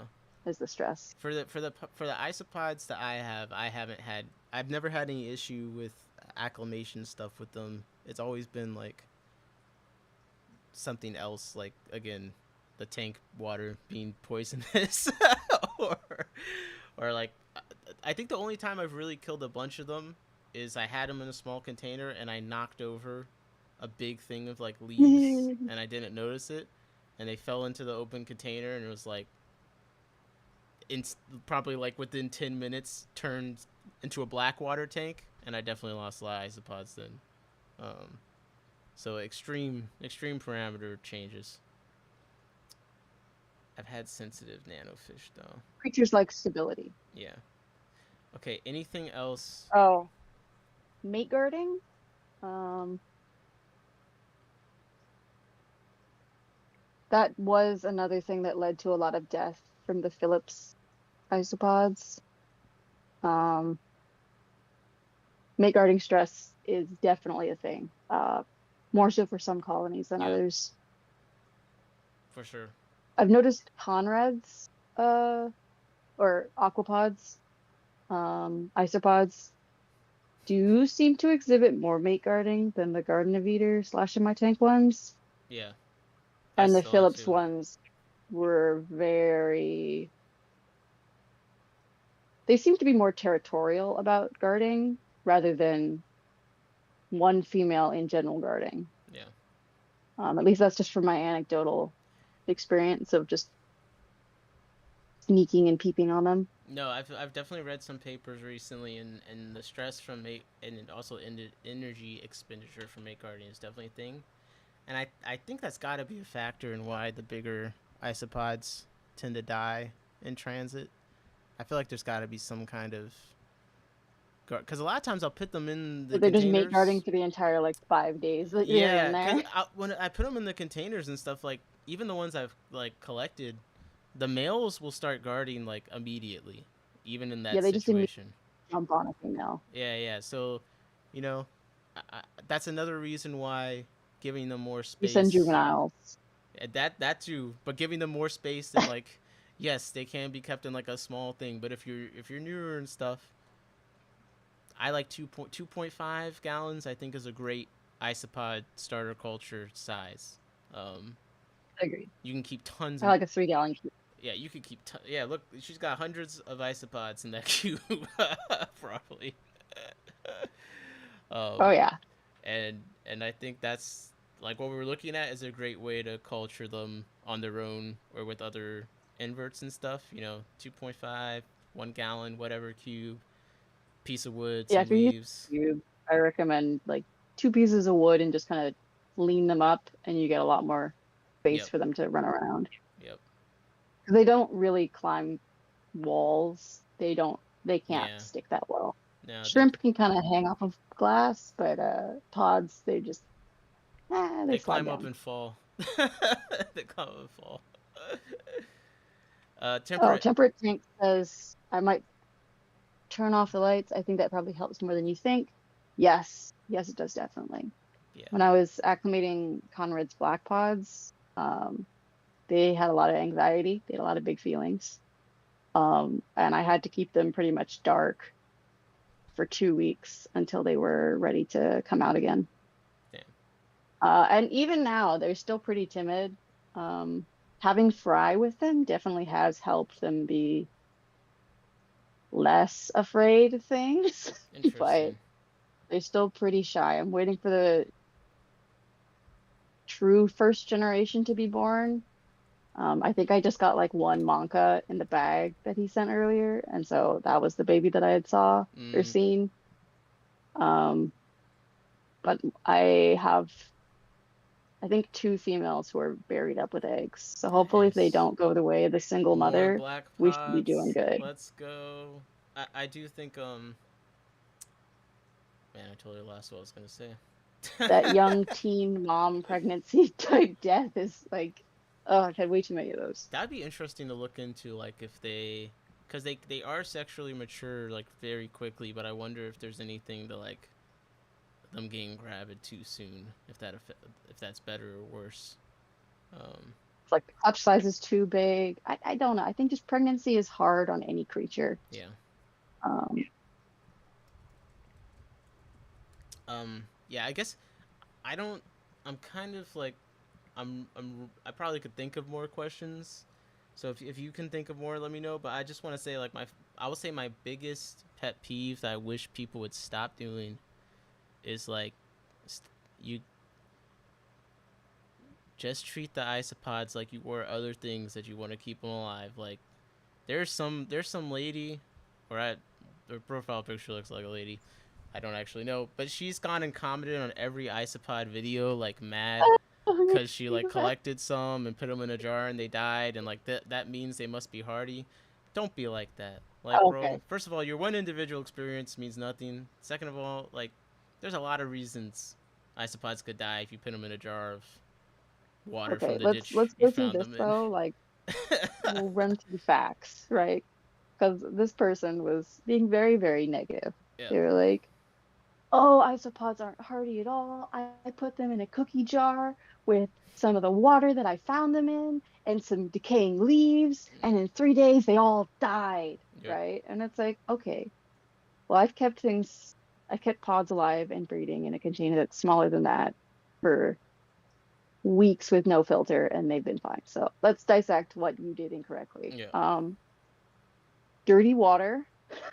Yeah. Um, Water and from it's a like from a ditch. in a body of yeah, in a body of water, it's like if there's nothing filtering the water in the 1 by 1 square that you're in, there's probably stuff filtering the water 5 feet away from you. Right. You know, it's a system. It's not just this one You can't spot. just take the So she water collects from one spot. dirty water, which is fine. You know, the pods are acclimated, sure.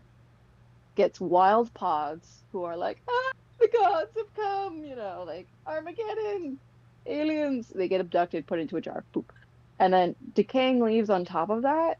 So leaves that are in the process of breaking down. Right.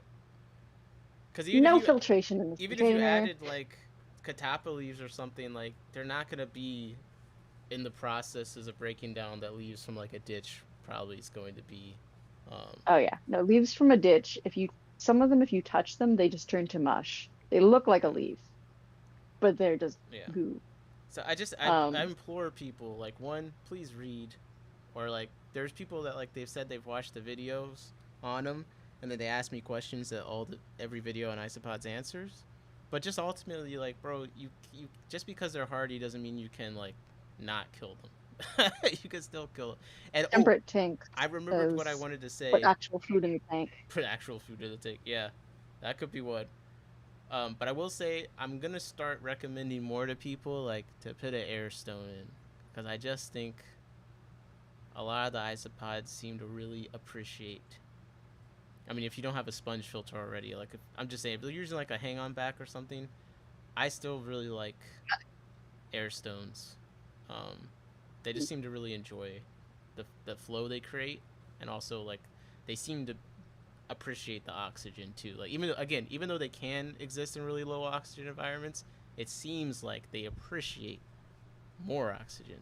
So that's one. Just because you can survive in a prison cell doesn't mean you're thriving in a prison cell. Yeah.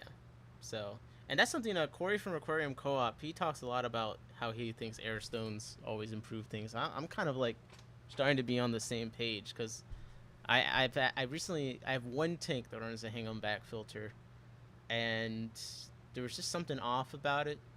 I can't even explain it, but I put an air stone in, and just everything seemed to be doing a lot better. So I don't know. I'm on the air stone agenda next, I guess. I'm not quite sure. I know there's a lot of lake isopods, but it does make sense because I know there's a lot of river isopods. Yeah. So having clean, highly oxygenated water makes sense. Um, but yeah, no, I think if this particular person who sadly murdered all their isopods, um, I think they collected too many to begin with. Dirty water, decaying matter, which is okay, but I feel like you don't need that much, especially in an enclosed container. Um, and moss. Having moss would have probably saved the situation. Yeah. My problem with just the HOB Let's no air stone see. is you get that nasty biofilm. Yeah, I agree. I think the air stone does a lot. It does a lot. Um. All right. Yeah, I'm a sponge filter person. Same. I'm out of anyone in the chat. If you have any questions, speak now. Forever hold your peace. I feel like I hit a lot of the Oh, ones I've gotten recently. Do you have any, Captain? um, isopods like to eat microworms. If you Okay. give them microworms, their population will probably start kicking off in about a week or two. Okay. Uh, I could believe that. I put microworms, but Tank got me I haven't feeding watched them eat them. But my shrimp microworms, and population started booming. So I started giving them to uh, all the tanks. that I have done. I can co-sign that the microworms and shrimp combo is perfect. Like you can't give them as much as you would the shrimp, but they will eat it. Okay, microworms The and shrimp will isopods. clean up. Like you could just leave an obscene amount in there and they would clean it up eventually. But the pods seem to be like, I'll just take one for the road, Right. you know. But it's still helpful for them. Temperate, you line breeding those Right copper butt now, ones. Well, Captain, you're line breeding some. so I'm working on it's sort of like a type of albinism, um, Like but Lewistic. it's a high yellow line. Not a leucistic. If I could get a leucistic line, I'd be so happy. Um, but they're sort of a high yellow right now. I do have some in a pod tub outside, um, that do have really, really shiny Europods. Hmm. Um, I might just start bringing those guys inside and just add them to the yellow thing and see Come what comes out. on. I'm the only one I'm really kind of trying is I'm trying to do like the black with the tons of gold flecking is what I'm trying to do. Mhm. Um, but I don't know. I just haven't got. I'm trying to make a bunch of isopods, and I'm working with the new species, so it's just hard for me to keep track of line breeding stuff. But I am working on at least one or two that do involve some shininess on the butt, as temperate temperate puts it. No, but like that was one of the things that like had me saying that the in my tanks line was like a Sacitidoa or something. Because I'm like, it's got the shiny butt. I know. But after watching the Garden of Eater clean line next to the Conrad Lyceris line, I'm like, it's a Lyceris. Yeah, I know. It Oh was no, I sad. was Cause I wrong. mean, I was putting that on there too, and the people that bought them from me and were selling them locally put, as you said, Sacy Dota. This is kind of cool. Yeah, as a they did put that um, on there, and I'm like, oh, I'm sorry, but I did just change my mind. I know, like Watch me be wrong it's a again. bunch of ratios, and then it's like when it was just us looking at the two different species of isopods, Yeah, and we're like comparing it to Phillips. I can understand why we were saying yeah. what we were saying. And now that I've seen the what I think is the Sacy Dota communist, like once you look at Yeah, like the claws on mine really do stand out as like a clear. big meaty Yeah, disc shaped because a lot of claws. the Yeah, Sasiodota, they just have those like pointy, little pointy little stabby cleopods. things. Yeah, Yeah. yeah. It was kind of creepy. So after looking at that, which I'm happy now that we're having a larger size of data to pull from, Yeah, like that's great. yeah. It's always sad being wrong, but I know. this I was is like, okay. my next isopod video is gonna be like 90% based on research papers, so like I won't be able like to take the fall if any of it's wrong. Like I'm gonna. Just be like, oh, it was this dead scientist from the Yeah, 1600s. because I want to Blame do. him. I'm still trying to do the freshwater isopods in North America, like a taxonomy kind of overview of the species. But it's like hard because like we just read that paper where they found 6 new species the other day, and it's like if I miss, oh, they re-described this Oh or yeah, and then that something. little face. I think the best we can do is probably just sort by genus. Yep. I mean, some like I'm pretty sure it's Sacito a communist. Like Maybe Lurcius, family. the Lurcius. You said what? Oh, maybe family, which is like one down from Yeah, yeah, yeah. genus. Like I'm pretty sure the one I found is Sacito a communist, just based on like I did find a key for that, and then it's like okay, if you do know where they were at and the area, it's easier to eliminate species.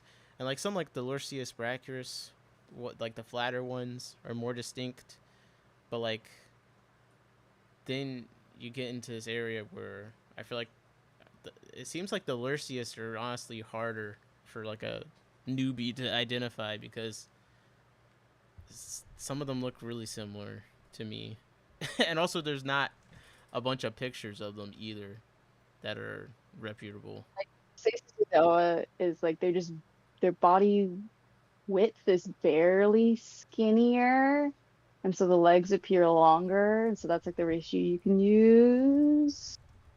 Oof. But I think we lucked out. The Lyceras seem to be the most well-mannered ones Yeah. Well, out of the pods. so far it seems like they're the ones that are like in the more moving water, like maybe would like the conditions of an aquarium more in some ways. Ooh, I just saw what Temperate Tank said. You know, which ones are you getting that are $10 each? Yeah, that's crazy.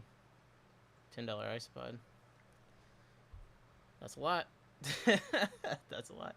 I okay. And Someone there's sent me a oh, is it no, is it cyber bugs in cyberspace?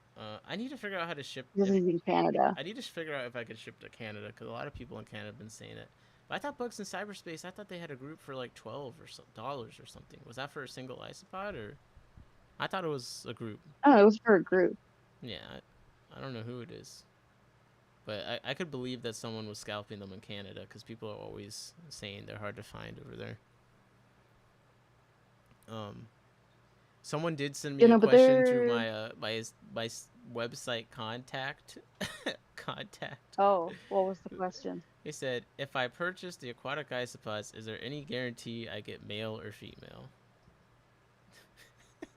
I don't think it was for this specifically, but I'm just giving an example of a question that I just got Oh, okay. organically. I mean, You're gonna get both. you as a seller, do you try to include? No, I'm sending like, if you're getting over 10, and I'm also sending smaller ones, like you're gonna get all. Yeah, it's really hard to sex them. Yeah. Although someone Um, in the comments of my video once suggested that like oh, Stargate they Aquatics choose their is what sex at Temperate some Tank point, said. like when they're younger they don't have one and they like. I don't think that I don't know, like, that doesn't make biological like yeah, I have no idea. um I have no idea what the hell is going on with I'd that, have to read more into that. but I will say that it is super hard to sex them until the claws start getting noticeably bigger. Temperate Tank says Stargazer Star Stargazer exotics, not aquatics. I have Cool. heard of them. I have heard of them. You know, I remember there was one other Canadian seller. I had to figure out what the And they laws also are were for waiting sending for stuff what to warm up. to Canada, because like I would do it if I knew it was legal. If I knew my isopods want to get deported. They'd probably make it though, like cold Maybe. enough. Yeah. I mean, As yeah. long as they don't freeze solid, they'll be fine. I want to be. Yeah. I definitely want to be worried about. Like in theory, if you're shipping like priority or something, in theory, like it shouldn't be exposed to elements that much where it freeze solid. Because like, there's a lot of other stuff being shipped that can't be frozen. So like, I just think that they would probably like in general. I think most packages they do their best to keep them from freezing. Like, imagine someone if you just ordered like a can of like LaCroix, if that froze in the truck on the way there, that'd be a big problem, you know. Oh, I But see the Stargazer aquatics listing. I highly doubt you do. Well, so They're saying Acellus aquaticus a lot of things looks is pretty like Acellus-y. a lot of things like are based off of okay, can it live in the local environment, and then like is it a plant pest? So like one nice thing about the isopods is they're not considered plant pests by most places, so they're not too Yeah. restricted. Um, but again, Oh, another thing though, if you're buying online and they say Acellus aquaticus, that is like 75%. That's not the pod. yeah, I would even like I They would throw out. probably mostly just have to list I'll something, say but normally it's 90%. not that. Well, Like, I've been I would down the say path. Phillips maybe. Yeah, Like that one might actually be Acellus aquaticus. that's the If hardest to he got it tell. from Carolina Research Supply, I think they do sell They sell it no, but the Acellus thing is that aquaticus. they collect theirs like and then sell them. So like if they're collecting Yeah. them in the U.S., then it's probably not a sell. Ooh, you're right. So that's where it gets. And then also like Sasiodota, like that they were originally a Acellus, so it could be just that some of them That's true. look like Acellus aquaticus, but it's not. But I mean, again, Acellus aquaticus, they are in some places in the United States, but they're endemic to the UK, so most likely not Acellus Most aquaticus. likely the ones, if they're collecting here, they're either the Yeah. Lyceris or the Sacipedilla. And I have sold my isopods under Acellus aquaticus before because that's what I originally bought them Yeah. as. And You're a part of the problem. when you're looking up aquatic isopods, that's like the only thing you can find.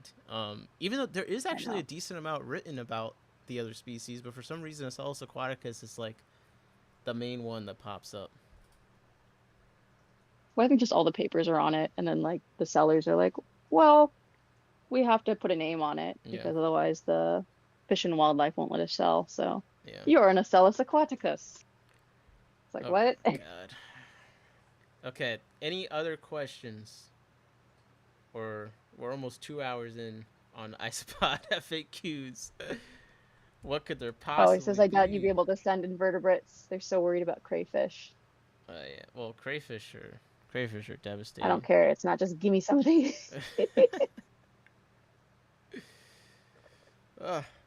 Okay. Any last words you have on the isopods? I think we should move to the next thing. Unless if people still have Okay. questions, they could ask them. But I need to finish getting all my Really fun auction critters. items. My God, it's been a long You think day. they're easier than shrimp? I think there should be step 2 after shrimp. Okay. They're good with all sorts of fish, good with Yeah. lots of temperature differences. Lots of nanofish Definitely a work. yummy snack. Yeah, lots of nanofish work. Like, in some ways, I would keep them with more things than shrimp just because they occupy less space. Like, shrimp will go up and swim around. And honestly, the isopods are way, to me, smarter at avoiding predators. Like, you'll see shrimp, like, run into whatever's chasing it a lot. Especially I'd since, like to hide. yeah, especially since they swim backwards. Like, a lot of times they just go backwards into something ready to eat them. But yeah, Ooh, I could see the temperate argument. tanks have a 10-gallon ready. Ooh, Excellent. okay, we'll figure it out. But yeah, you were saying temperature. What do you think is the best plant to go with isopods? Because of, like, I Um, have so much calcium in my water, lots of plants don't like it. see, Kabamba is unhappy, but see, it's surviving. see. Look at you, hard water people, just Oh slamming yeah, the no, the door plants in don't your like own it. hands.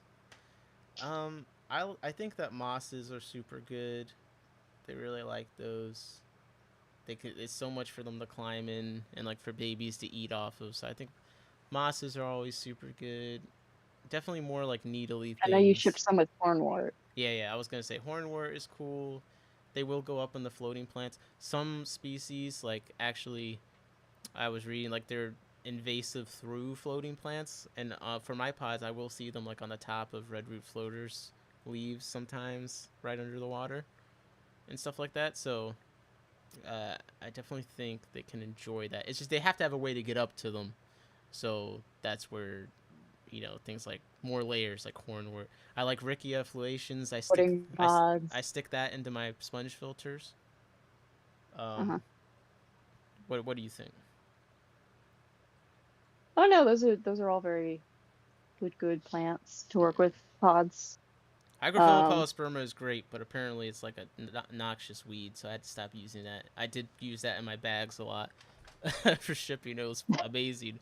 I have like infinite of it, but apparently that's a problem. So if after this stream you get any with that in the bag, you didn't. Okay, you did it. It was an accident. oh, let's see what else. You just want an excuse to talk about the isopods longer. That's what's happening. Always like isopods. I'm just trying to like think, did we cover all the bases? What to do with stressed pods? You should turn off the lights. Um, yeah. I mean, we could emphasize again like leaf We litters, did like yeah, we covered most I stuff. could say we could just emphasize leaf litters like super great for them, and you should throw leaves in your ispot tank. Yeah. If It's not, okay not to agree with other people in the hobby on pods and how their care is. If it works for you, it works for you. yep. If not for food, just having stuff on the ground that they can go under so they can traverse the tank, whether that's gravel. Powdered food. Yep, powder food. I think But it's also like not having dead zones in the tank because like they are close to the bottom. They are just kind of cruising around on the substrate.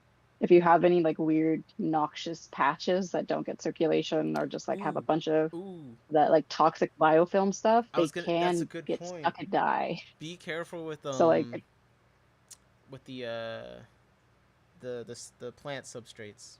I'm blanking, but they'll like dig. They might if you have like aqua a soil. yeah if you have aqua soil, they might dig pretty deep into that. Especially if it's like a newer tank, I would avoid putting. I've had people where they died with a new aqua soil in the Do you think they pods. would bury themselves into like the shrimp substrate that like the little circle lava ball things? I Oh, can't remember the name off the the top of my babies head. will definitely go deep down into that stuff for sure. I don't know if it can't No, say do you if think it's. it'll like kill them? I think if it's been in there a while, no. I think if it's like new and still Ah, thanks, Bob. transitioning, yeah, the fluval stratum and stuff. I think if it's newer, I would avoid it just in case there's like, cause you know those things like have to Yeah. cycle themselves, some of them. But And it's also, like they'll fill up the cracks with mold eventually, so you're yeah. just gonna wait until then. And if you have it capped with sand, like I don't think they dig. They do dig around in the sand. I don't know that they'll. They I shuffle around, but I haven't seen them dig like more than like a quarter inch at one time. yeah, but they'll definitely burrow. They never submerge themselves in the sand. Okay, so I've seen the babies. I've seen them burrow in the sand a good bit. Um, cause I will keep sand in my trays, my egg trays, and like I was like, man, where all the babies go? Like I stir up the sand, tons of them in the sand. And like if I'm chasing them with the turkey baster, they'll start trying to bury themselves in the sand. Um, that's definitely something I've seen. But again, I don't think either. If you had it capped with like a 2 inches, I don't think they're gonna dig through that. But it's just something to keep in mind. Like they do push sand around. Yeah. They do push it around at the I very think I'm just least. used to it. I have blueberries. They also dig. That's true. That's true. I mean, I don't And like have aqua soil either, so I have aqua soil for the shrimp in the rice fish tank with some pods in it, but mhm, there's a lot of junk in it, so it's pretty full. yeah. A traditional hill stream tank, sand and river rock. That's how I keep a lot of isopods. I think that's great. Um, like if you have any, Yeah, it even works for him. even like smaller gravel that like a small to you is still big to them. Like I think gravel substrates could be some of the best for breeding the isopods, just because the babies Lava rock. will never be able to get eaten ever because they can always at any time go into the substrate because There's some spot for them to hide. Yeah. the gaps between a lot of gravels is big enough unless it gets full of mold like the cube we're looking at. Unless Mhm. all those cracks get well, actually they could go into the mold too. So, but yeah, Hillstream tank, sand, and river rock like that's gonna be good. That's gonna be good. Best place to get that? Not from nature. Go to Home Depot or Yeah, Lowe's. Get it on yeah. sale. I'm like a but I am pretty. I'm coming around to being pretty anti like taking rocks and wood from your local I don't creeks know, and man. stuff. I'm a Girl Scout.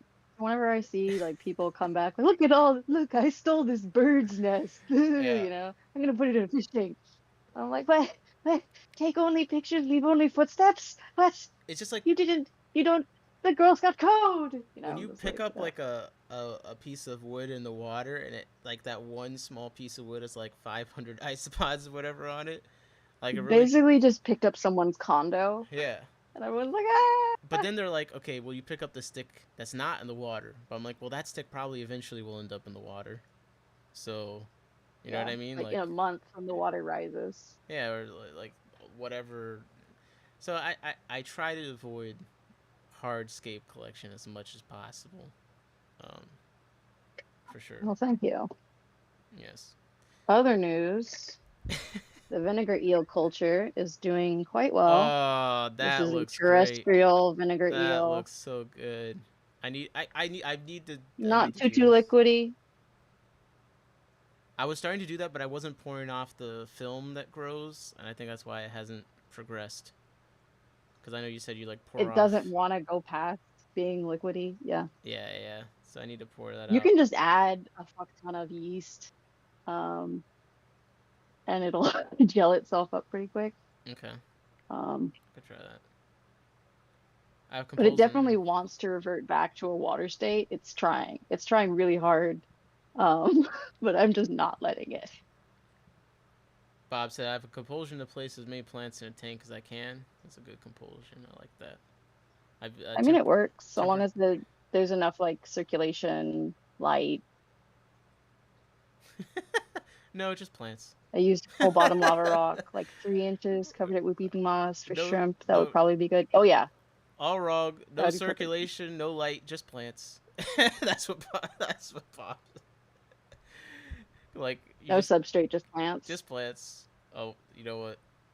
I'm not even going to go there. Temperate says I've used a full bottom lava rock like 3 inches and covered it in weeping moss for shrimp. That would probably be good. That sounds So awesome. that'd be great for isopods. That sounds I just phenomenal. worry about if there's enough circulation in the lower levels of the lava rock that Ah, it won't kind of stagnate and you create a worry too stinky, much. stinky layer. You know what? Put a power head in. No, I'm joking. Turn it into a Hillstream tank. No, that's. So would an airstone fix that though for you? Probably. Okay, I want to. Okay, I down know with it. this is controversial, but I want to try an under gravel filter one day. Uh, Just see what I can do with it. I'm just yeah. I want to know just if it sucks up isopods. That's what I want to know. Like if I put a really fine sponge filter on top of that and then like some gravel, Mm-hmm. maybe. Okay. All right. If you have any more questions about the isopods, put them in. We'll answer. But I'm demanding we must proceed. I shall move on to the next We section. must proceed. It can be quick. It could be quick. But tariffs. That's what I put in the freaking title. Oh I yeah. mostly put this in there because a local fish store of mine actually was in the like they did a news article on them about the effect that tariffs had. So I just like, oh, let's let's take a look. Have Just you in general or in the fish hobby? in the fish hobby? In the fish hobby. In the fish. Have you noticed any fish Uh, prices increase yet? haven't noticed any fish prices. But I have noticed, let's say, food prices, Okay. uh, like equipment prices are going up. Okay. Um, it's kind of too late, sorry guys, to buy new stuff and not get hit by the tariffs. What did you But try and buy equipment wise that I mean, I have everything that I need right now. okay. But you see a Lucky price me. besides the fluval. I saw the fluval 3.0s or whatever like $280 for the largest size or something. Has it gone up?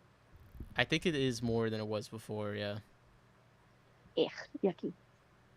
Yeah, no, but learn how to get handy, learn how to fix things, invest in some zip ties, some heat shrink tubing. Um, yeah, no, I'm worried about all the heaters and like the air pumps.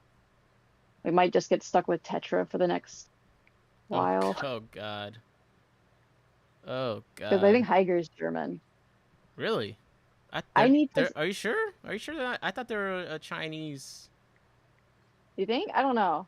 I might be speaking out of my ass. a I diff should back up check things. Wait, what local shop is that? Um, Black Planted? Cuz I was going to pull up the article. So this is Fish and Friends. It's quote unquote local to me. It's a little bit a ways in PA, but it's still within like an hour. So, but they were interviewed by Fox 43, and Blake Stevens said, "We're going to expect to see our prices go up for stuff that's coming in from Asia and Europe. That's a lot of your equipment like filters, lights, and heaters. A lot of the glass hmm. comes out of China, even though it's getting assembled here. The glass is still coming from overseas." So I thought that was interesting because like even the stuff that says it's like assembled or made in USA, like Oh yeah, a lot of the materials. that's how they get you. Yep. And They're like, oh yeah, no, we made this in America, and it's like, you mean you put it in a box in America? That right? product is from China. And another thing that was crazy is later you posted on on Facebook, and it was basically like they got a bunch of hate apparently for doing that interview because oh, you're political I mean, they're just saying the Democrat truth. or whatever. Let me see if this pulls up properly. Yeah, but you can see he said new fish and plants coming in today. But he was like, before I put the list up, I wanted to talk about the tariff stuff. Obviously, this is a very controversial topic right now. I didn't think us sharing an email from a distributor would have gotten so much attention. Oh yeah, so they did share, like they were getting emails actively from fish distributors and stuff, like with the price increases.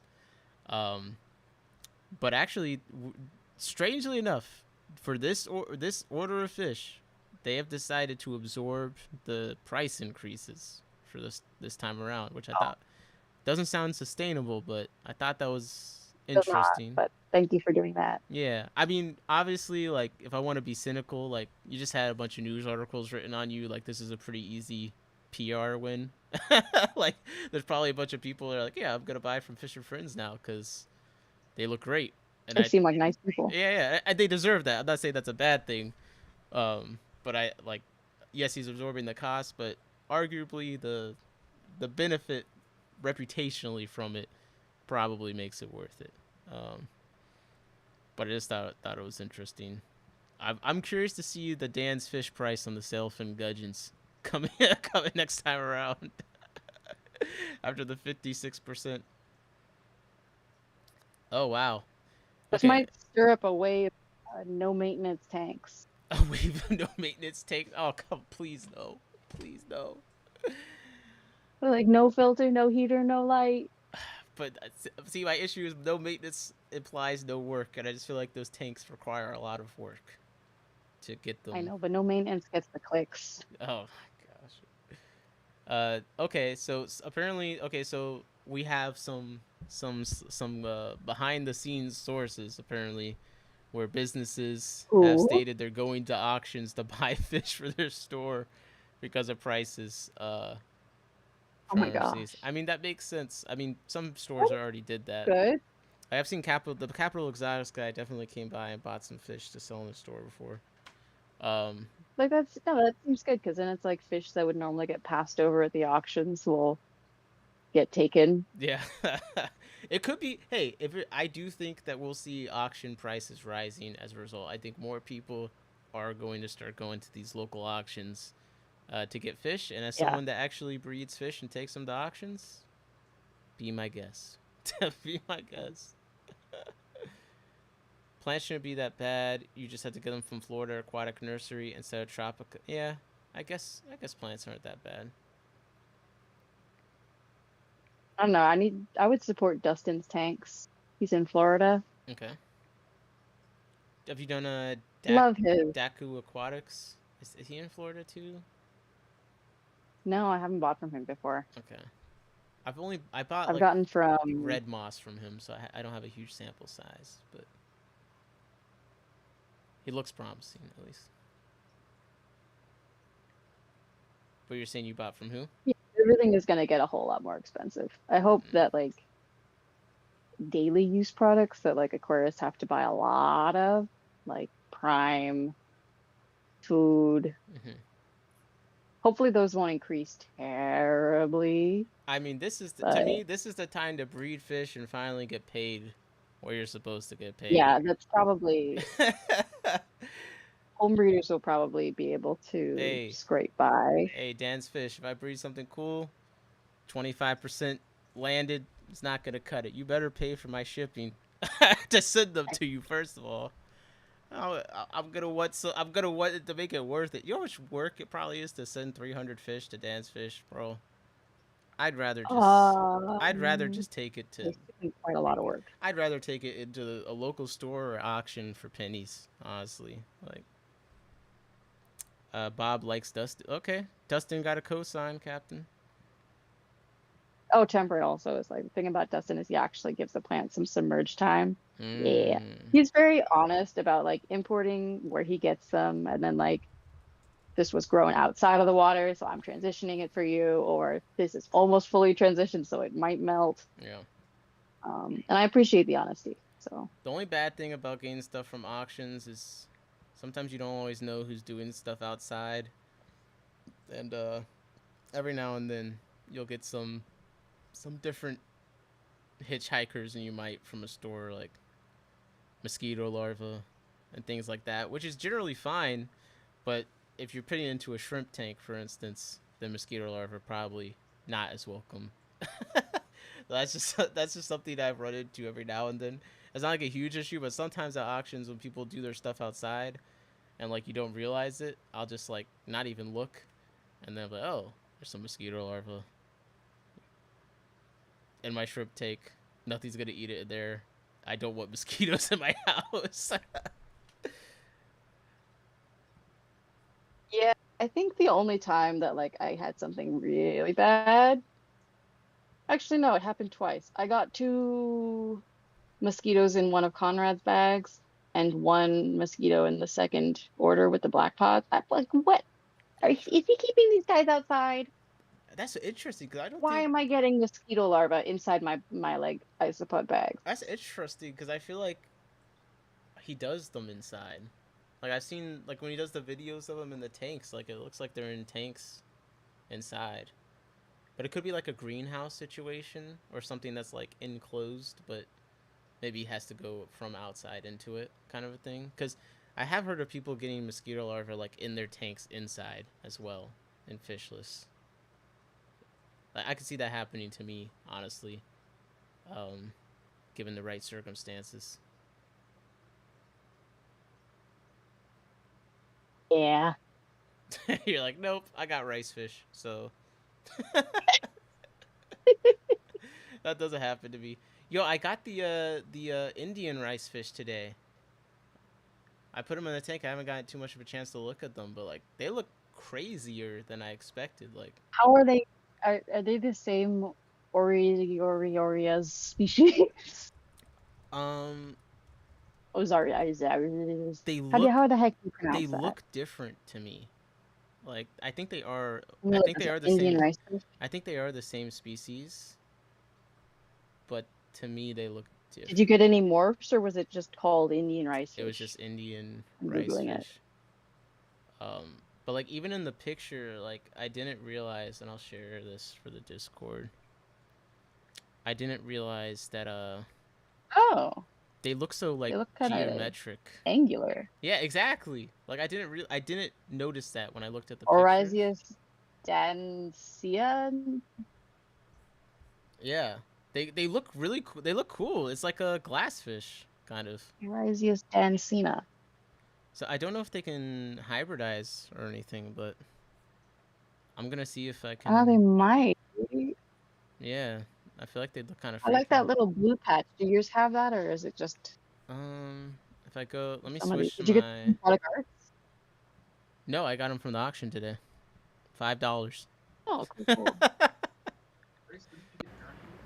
Okay, wait, I'm switching to my laptop mic so I can carry it around and see if I can show these rice fish. So, very brief on the tariff They're talk, very just clear. because there's not that much to say. Yeah, it's You know, basically if you don't fruit. know, like the amount Uh, of the amount of tariffs is like for some countries is up to like 56%. So, he's basically, tariffing places with no humans and just penguins. yeah, Penguins. I did see that. That was pretty funny. I would start breeding fish I'm and, like, people and don't even selling live them there. immediately. But I Can Indian rice fish breed with? I put them up here just because this is a pretty Yes. empty tank that I have, and that's them in the back.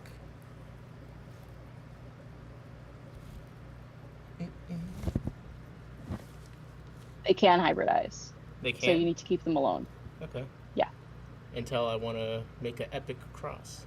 But look how big I that mean, one is. It's huge. is that one of them, or the guppy? No, no. There's three guppies, but that thing darting all around. That's right. That's one of the rice Oh, fish. It's giant, right? Yeah, no, that looks like an adult. Like an adult. Like Yeah, had many kids adult. but look, it has like a lot. It's a grown ass man. I don't know if you'll be able to see on the laptop, but it has like a line on the back of it. I had to almost question it. Is that really a rice fish? Like it, it doesn't look. Does it look like the Indian rice fish pictures? It does kind of, but the pictures just don't do it justice. I'm gonna have to take some on my phone, later. Geometrical. You saying it's got like a line going down or horizontally along the fish? Yes. Almost They're very much giving like a glass fish sort of exactly. feeling with a pointy beak. This is the most expensive thing I bought. Is I got another pair of the Kalitawa rainbow fish. They're a very pretty rainbow fish. They got like a white dorsal bottom, and then the caudal's like red. Fun stuff. I'm looking at the Indian rice fish differences between the males and the females. It looks like their anal fin kind of shape is similar to the regular rice fish for gender distinction. Kind of like the females have that triangle with a little cup in it, and then the males have I just definitely want to. I'm rectangle. very curious about hybridizing them, like without attributes, but I got to make a bunch of them on their own first before anything else. Here's the leaves you would like. Ah, leaves. Okay, ready? This I'll do it. Guess how much I paid. $3. $5. It was either $3. It's either $1, $3, or $5. It was $3 or $1. I forget. Okay. I forget. I was like, okay, ready? Did you already see how much I paid? Because I put this in the Discord. It's just, no, I have not. It's a jar. It's a jar just with. like a mesh lid. Yep, I thought it was pretty nice. And there's nothing in it. No, it's just a jar. Just a jar with a mesh lid. Temperate guesses. $7. Yo, temperate guess $1.50. You're both wrong. 50 cents. Oh, that's much better. Yeah. I thought you were gonna be a schmuck. It was supposed to be $1, but no one was buying it, and they put it half off. It was in the tag sale. Good for you. Okay. Now you can put fruit flies in there. Okay, this would be one. I'm gonna have to type this in the chat. This is a Caradina babulati. That sounds so stupid. Babulati.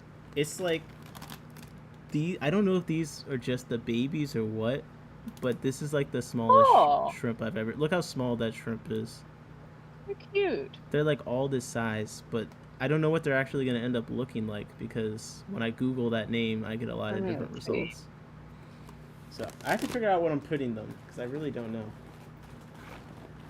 know. Adult size. Let's see. You could put those with the Neos. Yeah, I have 1 to 1.5 inch long. Okay. So they say it's regular Neo size.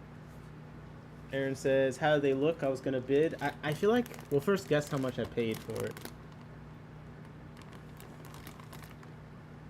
You gotta put your I'm just always in. assuming that fish auctions are stupid expensive, but then you always seem to come back with great steals. Some stuff, well, it's because of my taste. Some stuff does go pretty high, but other stuff, if people really don't know what it is, they're not willing to try it out, whereas I usually am.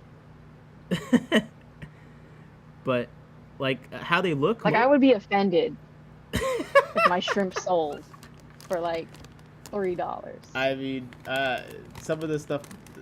Well, I actually in the PVAS Picks channel, I put all of my sales in there so you can see my pain, especially after the 30% cut.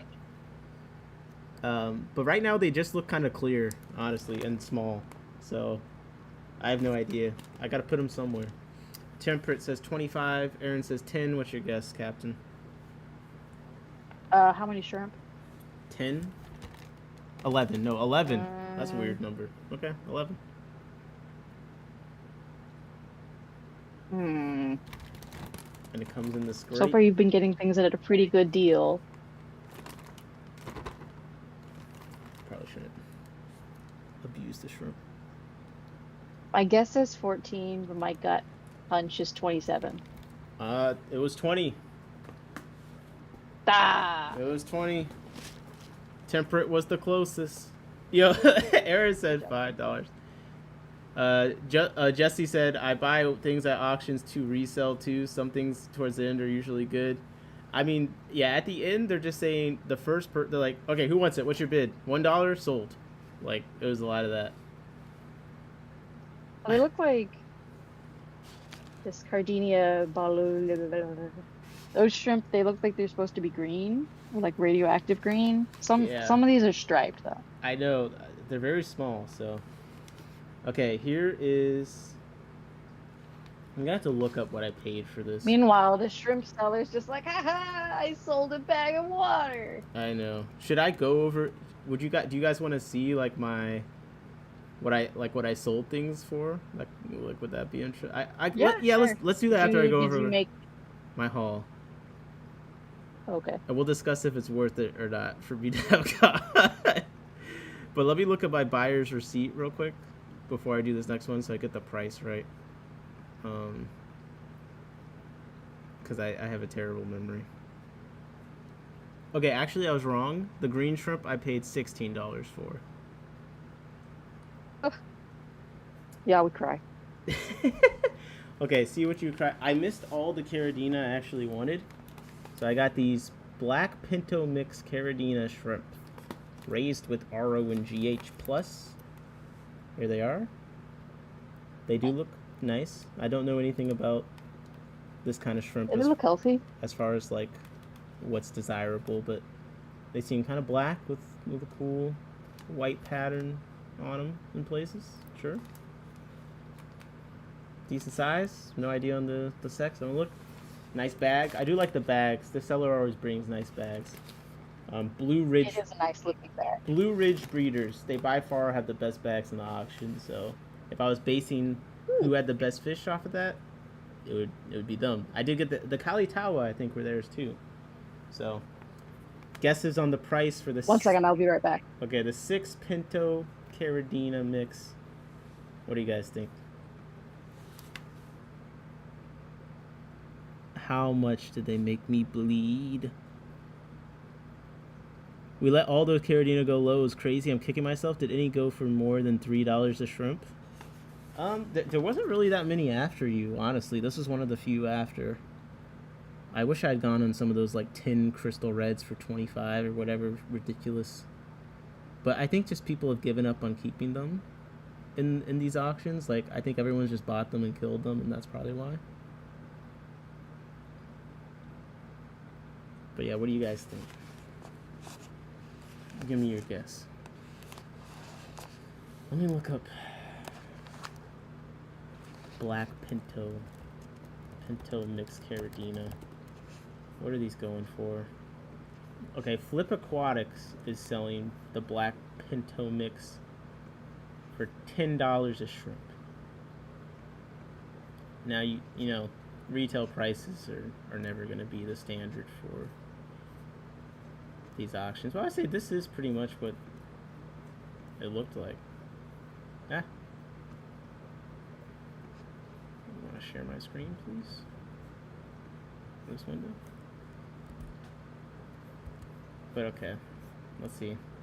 I don't know when it comes to Caridina, so those prices are nuts on Caridina. As I go, this one has a stripe on the left of its head. Now it's $50. Yeah, temperate. Precisely. Should I wait for Captain? I'll wait for Captain on these because I want to get their guess since they're so emotional. I need to put these in. These I already have Limia Paraguay, so I got some just because no one. Well, it's kind of giving it away, but they came in at the end, so I don't want to hold them up too long because they're not liking being in the light. But a group of 7 Limia Paraguay. I have a feeling that Jesse could probably get this guess right.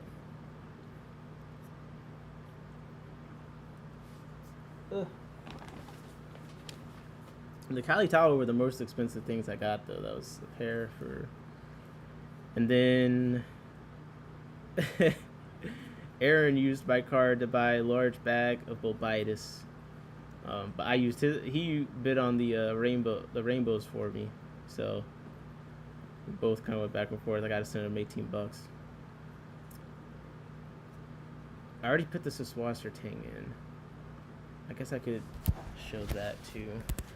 So I'm waiting for the captain. But I'll just give a. No, I'll let you guess. How much you think I paid for this amount of Siswasser Tang? What do you think? Pretty decently sized mass, I would say.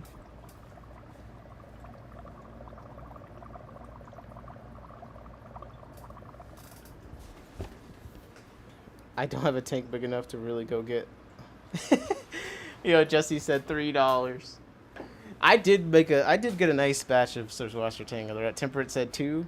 Man, I paid 8. It was the very end of the auction. Everything was going for 1, but someone wanted to fight me on the Siswasser Tang. Your money is no good. I'll take payment in shrimp, hill streams, and pacatopus. Oh, you bandit. I see. You wanted to make me indebted to you with money, and then now you're not going to accept my money. I have to give you the fish that I like. Fine. Honestly, yeah, I should give you some pacatopus. I do owe you hill streams anyway. I should have had you buy things, bro. You should have been in the Discord. We put out our picks of what we like in the auction, and people were throwing in their proxy bids and stuff. You could have been in there. That's just Washer Tang. We're proxy bidding for people. Yeah, we in the Discord we proxy bid quite a bit. This is Washer Tang's too much like cheating. Me. Put it in a bucket in the closet. No, we do a lot. We do a lot of proxy bidding. I mean, come on, life is busy. Like Aaron called me when the Kalitawa went up, and he was bidding on it with me on the phone. But okay, you have to guess the price on these Pinto. Oh, the Caradina. No one else was brave enough to guess. Black Pintos. Yeah, mixed black Pintos. Seems to be a thing. I don't know what the mixed part really means. I'm assuming there's a specific pattern that they go for, and these don't have it.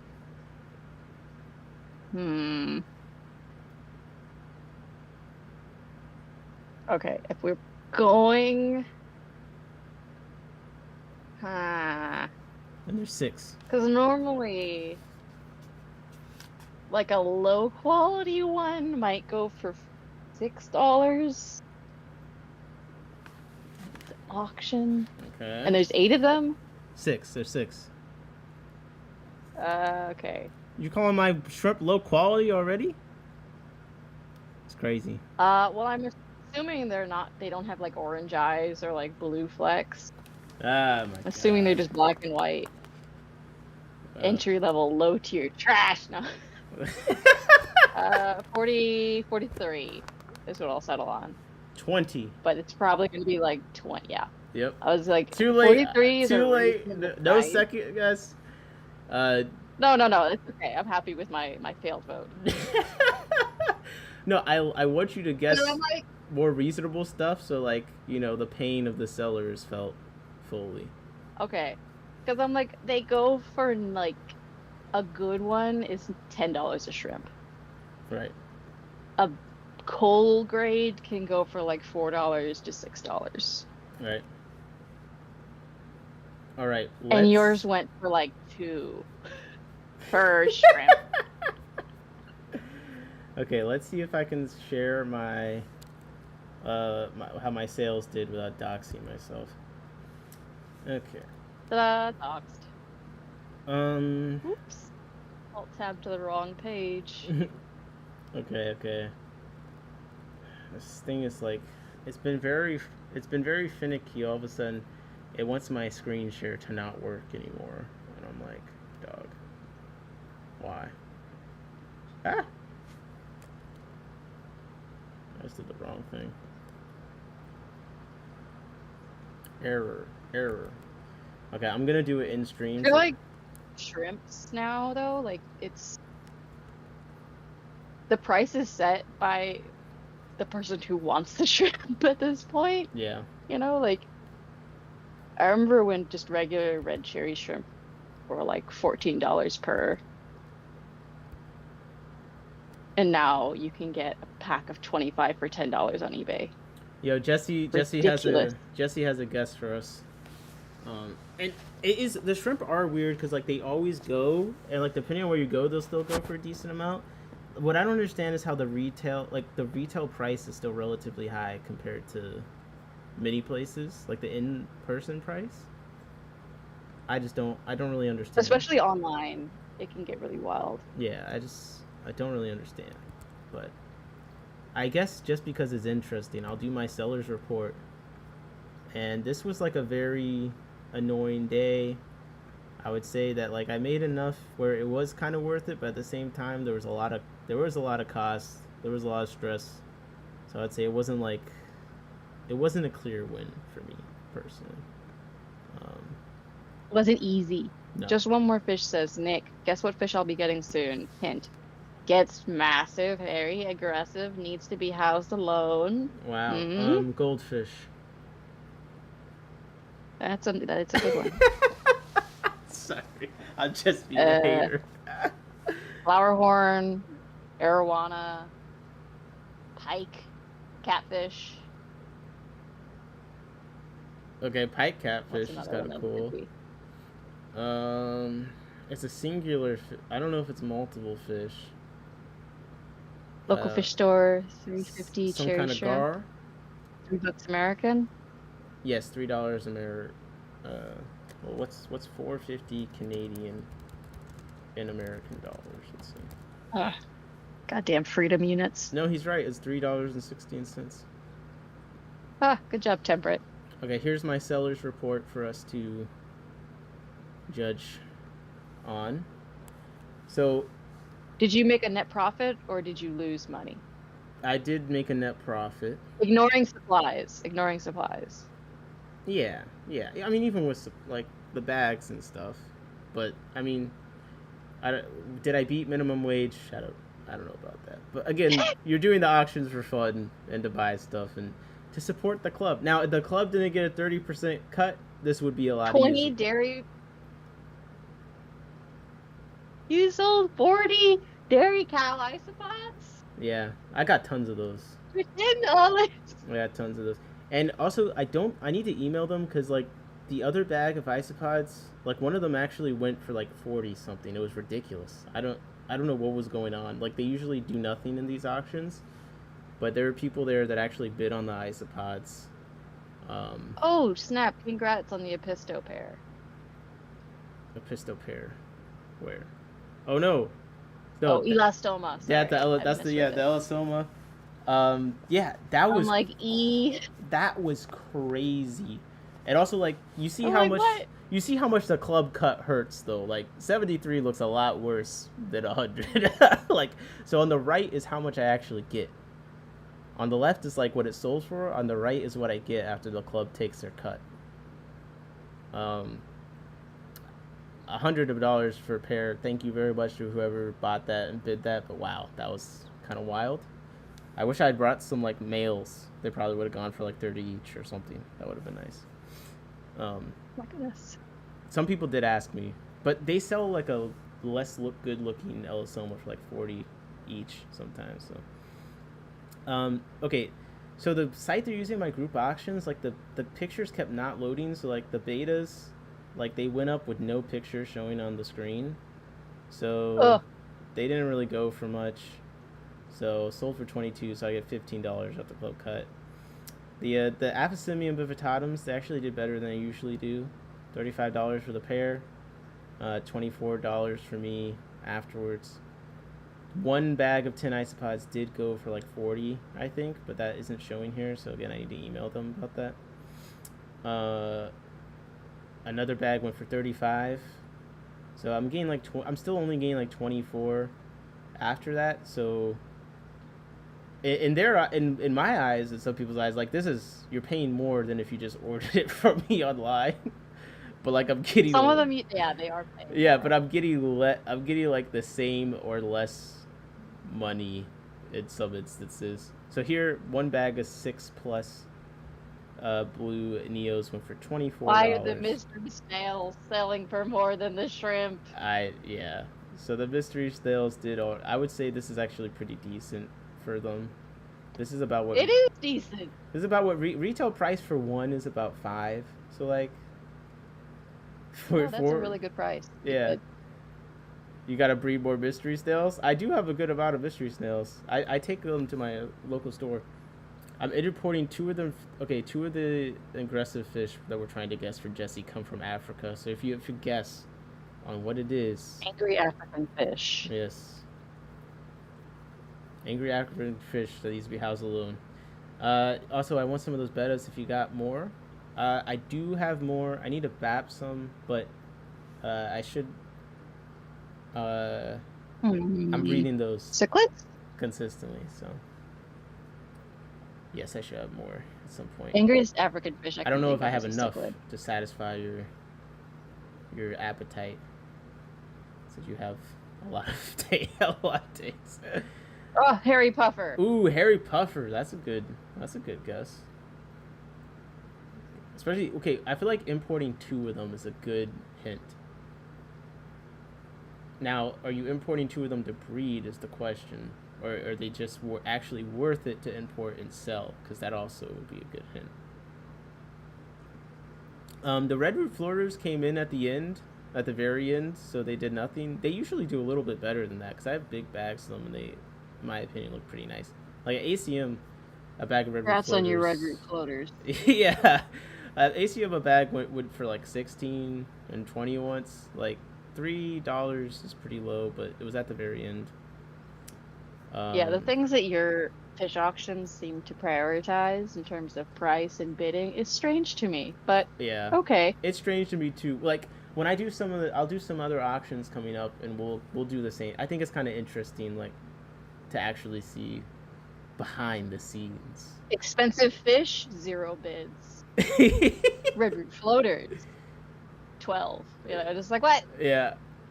So you said the orange springtails. I actually only brought one. I ran out of time, but that went for 22 for culture. That's not too bad.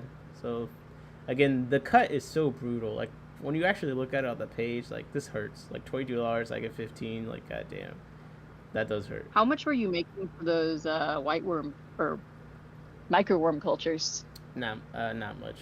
A lot of those were going for like, because there were some microworm cultures there. They're going for like $2 to $5. Mm-hmm. Yeah, it's more like more work than it's worth. Yeah, the isopods were not very popular.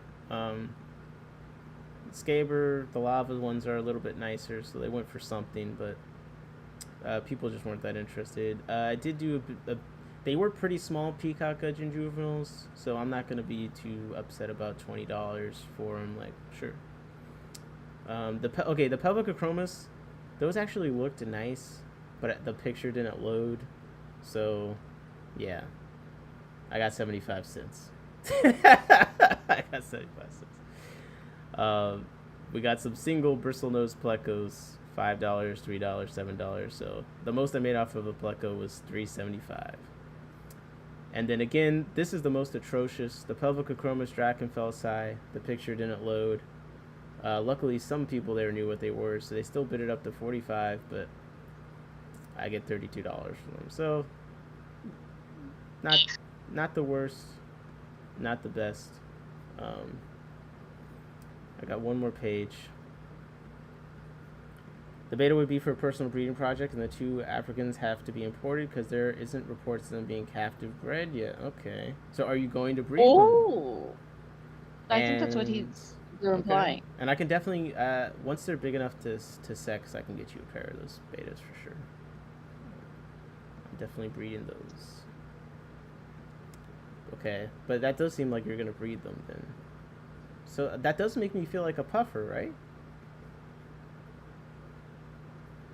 No? Captain? I was thinking some angry African cichlids. Okay. Temperate Tank said hairy puffer. But he's saying that they've never been bred before in captivity. They probably know more about African fish than I do. Yeah. Like, I know the Congo tetras, Congo puffers have. I don't know if there's other puffers. Maybe not. But he did say it's like huge. Like, how big of a cichlid does that have to be? But okay, this is the last page. So this was surprising because one group of 3 Hillstream loaches went for like $28, and then my one singular Hillstream roach went for $20. So I made $13.50 off of it. So that's better People than I like expected. Hillstream loaches. Yeah, That's what you were saying. Is I the think next big thing. Yeah, I think because I put Because they realized Plecos was too much. Yeah, I'm starting to put bred by Nick on things because like I want to emphasize like I bred them because like I just think people like that, but I did like yeah, Corey Maurice. So I'm just like bred by Nick. I don't even ever refer to myself as Nick. Like that's not my name in my head, but I'm like, that works. I know. The username that people use for us versus the name we choose. Yep. Yeah, I chose In My Tanks. No, joking. These guppies and all these libraries came in at the end, so they didn't do too well. I think like they weren't like the biggest or whatever. Like again, no, the pictures didn't come up for any of these except for the least killifish, so they didn't do much. And then the shrimp, I got $19 and $16. But so you see in total, I sold 333, but then you have to remember I spent like at least 70 or so in the auction. Okay, you came out on top. But then like I drove an hour and a half there, an hour and a half back. I spent like a few hours catching everything. It was pretty stressful. It was, it was a long day. So if I was comparing this to like a day where I actually do some other work, for the money, I wouldn't necessarily be doing it. But you got to meet friends. Exactly. But since I enjoy it and stuff, and it pays for the fish at the auction, like this is pretty great. But just to show that club cut is, bro, $4.97 to $3.30. Like on paper, 30%. Like I just don't. It doesn't feel like that much to me when I read it on paper. But then when I look at it, they better be getting some cool like, I don't know, guest speakers. What do they use the money for? Yeah, I don't think renting the room. I'll be honest. I do like PVAS. I think all these clubs like they don't do anything that makes me feel like they deserve 30% of my sales. Like, I'm sorry. I think a lot of them do cool stuff. It's more than shipping. Yeah, I think a lot of them do cool stuff and like, but like a group order, like, bro, are you kidding me? I think they pay speakers like $100, like so, they just made the speaker money off of one person. Like the club cut is just, I just feel like I need the clubs to do more. That's kind of part of why I like when I'm talking about like the auctioneers and stuff and things like that. Because, bro, if you're gonna take 30%, you better sell the fish. Money, you could pay for someone to be professional about selling things, like the people that get at those conventions, right? Yeah, to do convention auctions. Those guys are wildin'. Professionals, A+ across the tiers. Yeah, so that's part of it. It's like, and they know what they're selling, and they're like playing up what they're selling, and they're not like, yeah, the fuck is this snail? There was Does anyone want a weird snail? I think out of the clubs I've been to so far, PVAS has like the most consistent quality of auctioneering. Like none of them are like super bad. One guy is like a little bit less friendly, and like definitely. It's annoying when like you can tell they just don't care about stuff unless it's the one fish they bred like 40 years ago, and they're like, oh yeah, I remember this. This was the first rainbow fish I ever bred. That's what one guy said today. But in general, PVAS, great auctioneers. I think they did good. Kept things moving and stuff like that. But when you think about it, as far as like the 30% cut thing, it's like, man, I hope the club is doing something with the money. Ooh. Just one more fish says Abba knife fish. Okay, let me pull that up. Abba. Yeah, what's up? Lake Missoula Aquatics and Plants. What's that? Ooh, I wonder if there's any cool fish there. Damn, this thing looks like it's gonna electrocute. Oh, the baby knife fish looks so cute. If it's not a puffer, I'm gonna It's say just a one of the tiger fish. line. Eh.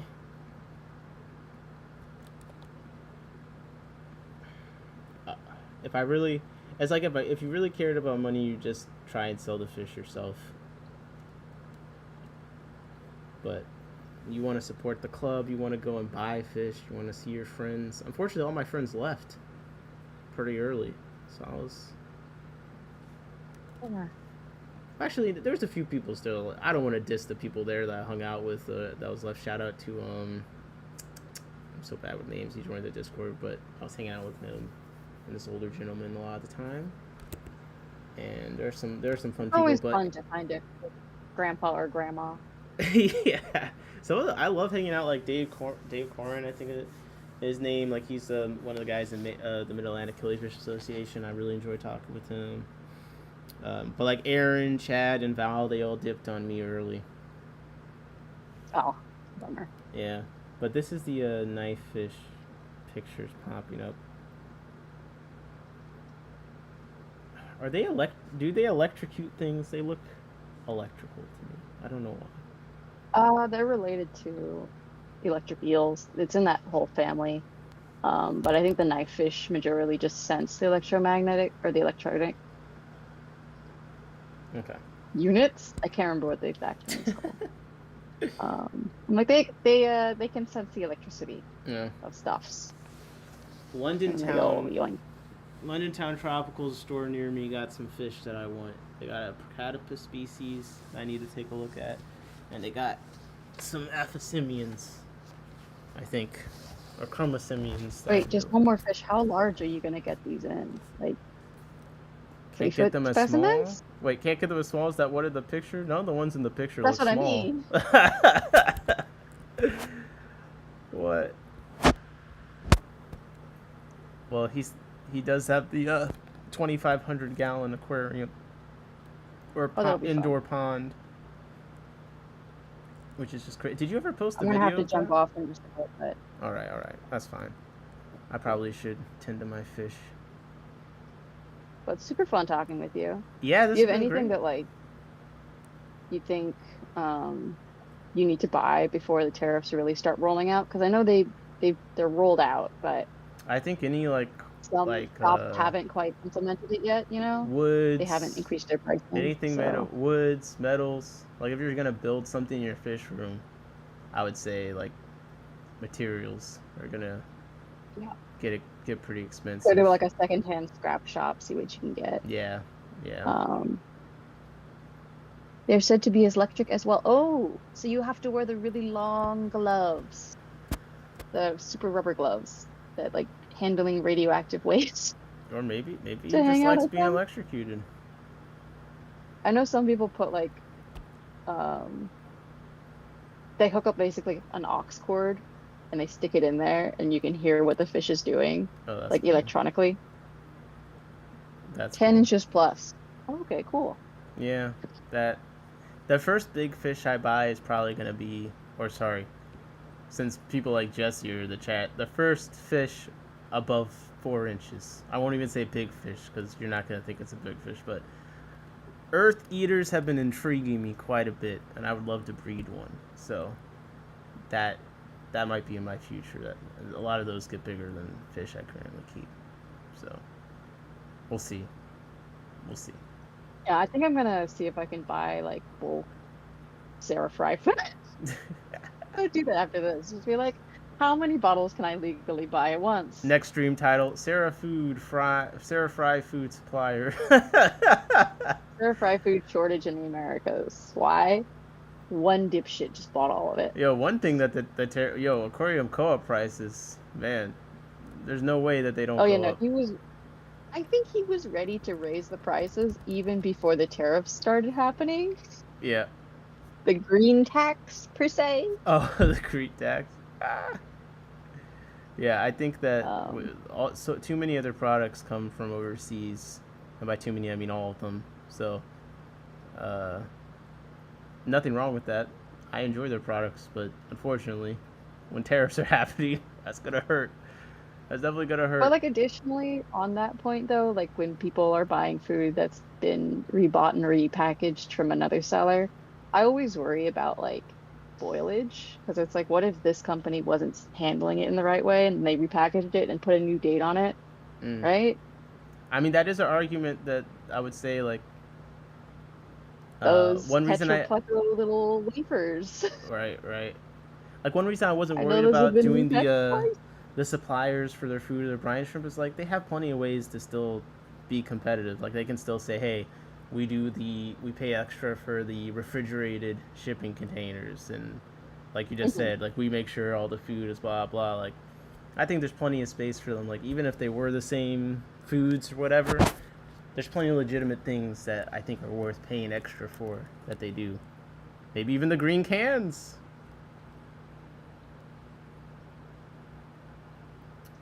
Because of people like me, there's a home for all fish that get too big for others to live. I love my big fish, nothing like them. I hope one day I Thanks can. for doing that, just one more Yeah, fish. yeah. Thank you.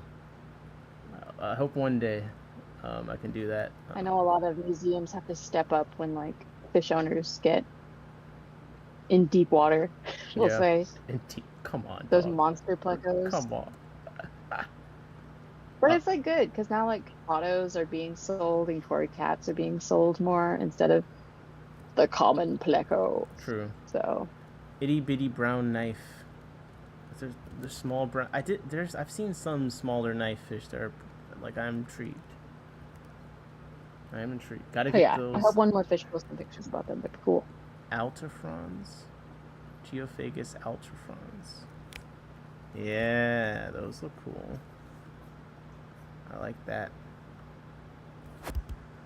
Um, all right, Captain. Oh yeah, thanks for having me. Yeah, It's super fun to chat about pods. just for a short Hope other period of people time. get into them. Um, yeah, no, but sad to say, I think ours are Lycaris. Yeah, Uh, I do think but so. then why do they have a shiny butt? It's that uric acid. I don't know. Could be. I don't know. Like, I guess it makes sense.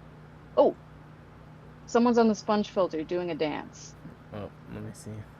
There he goes. Oh, I think I just got one like jumping He's off. doing that head shaking thing. They Oh, now he do. went away. They Yeah. do love that sponge filter. Gotta buy that 3-inch red tail catfish. Yeah, they turn into a 2.5-foot monster like mine. Jesus. The ultrafronts do look pretty cool. Yeah, one day. Well, if anyone comes across this video, the FAQs, and they somehow, by some miracle, make it to the end of it, please comment any questions, and either we'll answer you in the comment section, or maybe we'll do another isopod, maybe a topic. Yeah, maybe we can get Conrad. Maybe we can get non-existent in here. Oh, man.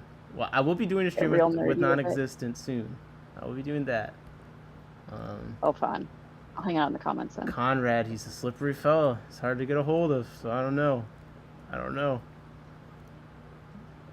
That's what makes him he's so special. I know, that's what I Just like like, about haha, he I'm definitely here. seems like he wants to stay like out of the The spotlight. public. That's fine. That's probably okay. smart.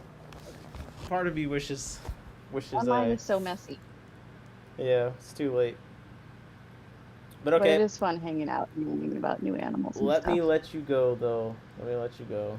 And next time, everyone, please, Captain, do you have any place, or are you also out of the public eye? Is there anything you want people to check out, yours or otherwise? Dustin's at the fish moment, tank? I'm pretty out of the You want them all to go Oh, to yeah, Dustin's love fish Dustin. tank? Yeah, I think like with just buying plants though, you got to be careful, especially like with pesticides and herbicides and the stuff they use to keep their plants good. Might not be best for the inverts Okay. if you're adding it straight into that tank. Sometimes you got to let it off gas for like a week or two. There you go. But in terms of handles, Captain's Critters on eBay, but I'm not quite ready to start selling things there yet.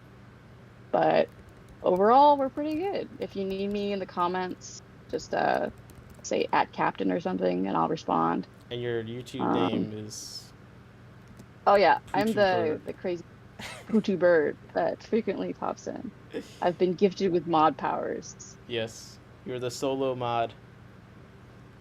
I know. I need more assistance later on. But We'll see.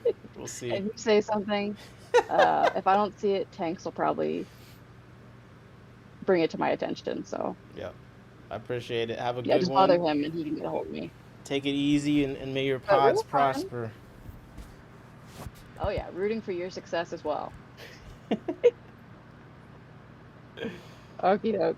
But great talking with you. Yep. Take it easy. Take it easy. Bye. Bye. Okay. Now that Captain's gone, disregard everything they said. It's all wrong. They're ridden with anxiety and paranoid. No, it's joking. Okay, but very grateful to Captain. It's always good to have different perspectives on things, and they have a lot of experience with isopods. So that's a rare and valuable thing in this world right now. Not many people have that much experience with different species. So definitely make use of the comment section. I gotta go tend to my new acquisitions and things like that. I don't know if you can tell, but I'm very tired. So I'm gonna get off myself. But as always, please speak your piece. If there's any question, comments, and concerns, you have about 30 seconds to put them in the chat. Otherwise, I'm gonna get the rest of these things in the tanks. I'm gonna feed some baby brine. I timed it perfectly. All wrong, only anxiety. Okay. I timed it perfectly. The baby brine hatched just in time for me to get back. So I'm gonna do a late night feed, and watch everything. But okay, yeah. I think this has been a great stream. Lake Missoula, appreciate you stopping by. Yo, Aaron said it was a great stream. That means it must have been a fantastic stream. I'll give Captain the credit. Yeah, see you in the Discord, buddy. And Jesse, appreciate you stopping by. Can't wait to see those giant monsters. Knifefish, Bob, holding it down in the chat. Appreciate you. Exile came in with the first question. Jody, always shout out to Gay from over the pond. And Glass Box. Let's Scope It Out. Check out Let's Scope It Out. Got some great up close footage of everyone. Braden Jackson. Steve dropped by. Appreciate you, Big Steve. Branton dropped by. Appreciate you. A couple of fish with the emoji spam early on. That's the kind of stuff that I like to see. Put that membership to use. Andre, you were here as well, and you were also hyping it up pre-stream in the chat, so I appreciate you all. It's been a pleasure doing these live streams, getting to chat this kind of stuff with people, and doing my best to, I don't know, provide entertainment, maybe information, sometimes. And I will catch you soon. New video coming as soon as it comes. I could say any date, but I just be lying because I just don't know. But I am working on stuff, so that will come. And yeah, members, appreciate people that have memberships. I'll be posting more stuff for members only, and it might not always make me look good. I'll just leave it at that. But all right, I will see you all. Good night. Sleep tight and dream of aquatic crustaceans tonight in my tanks.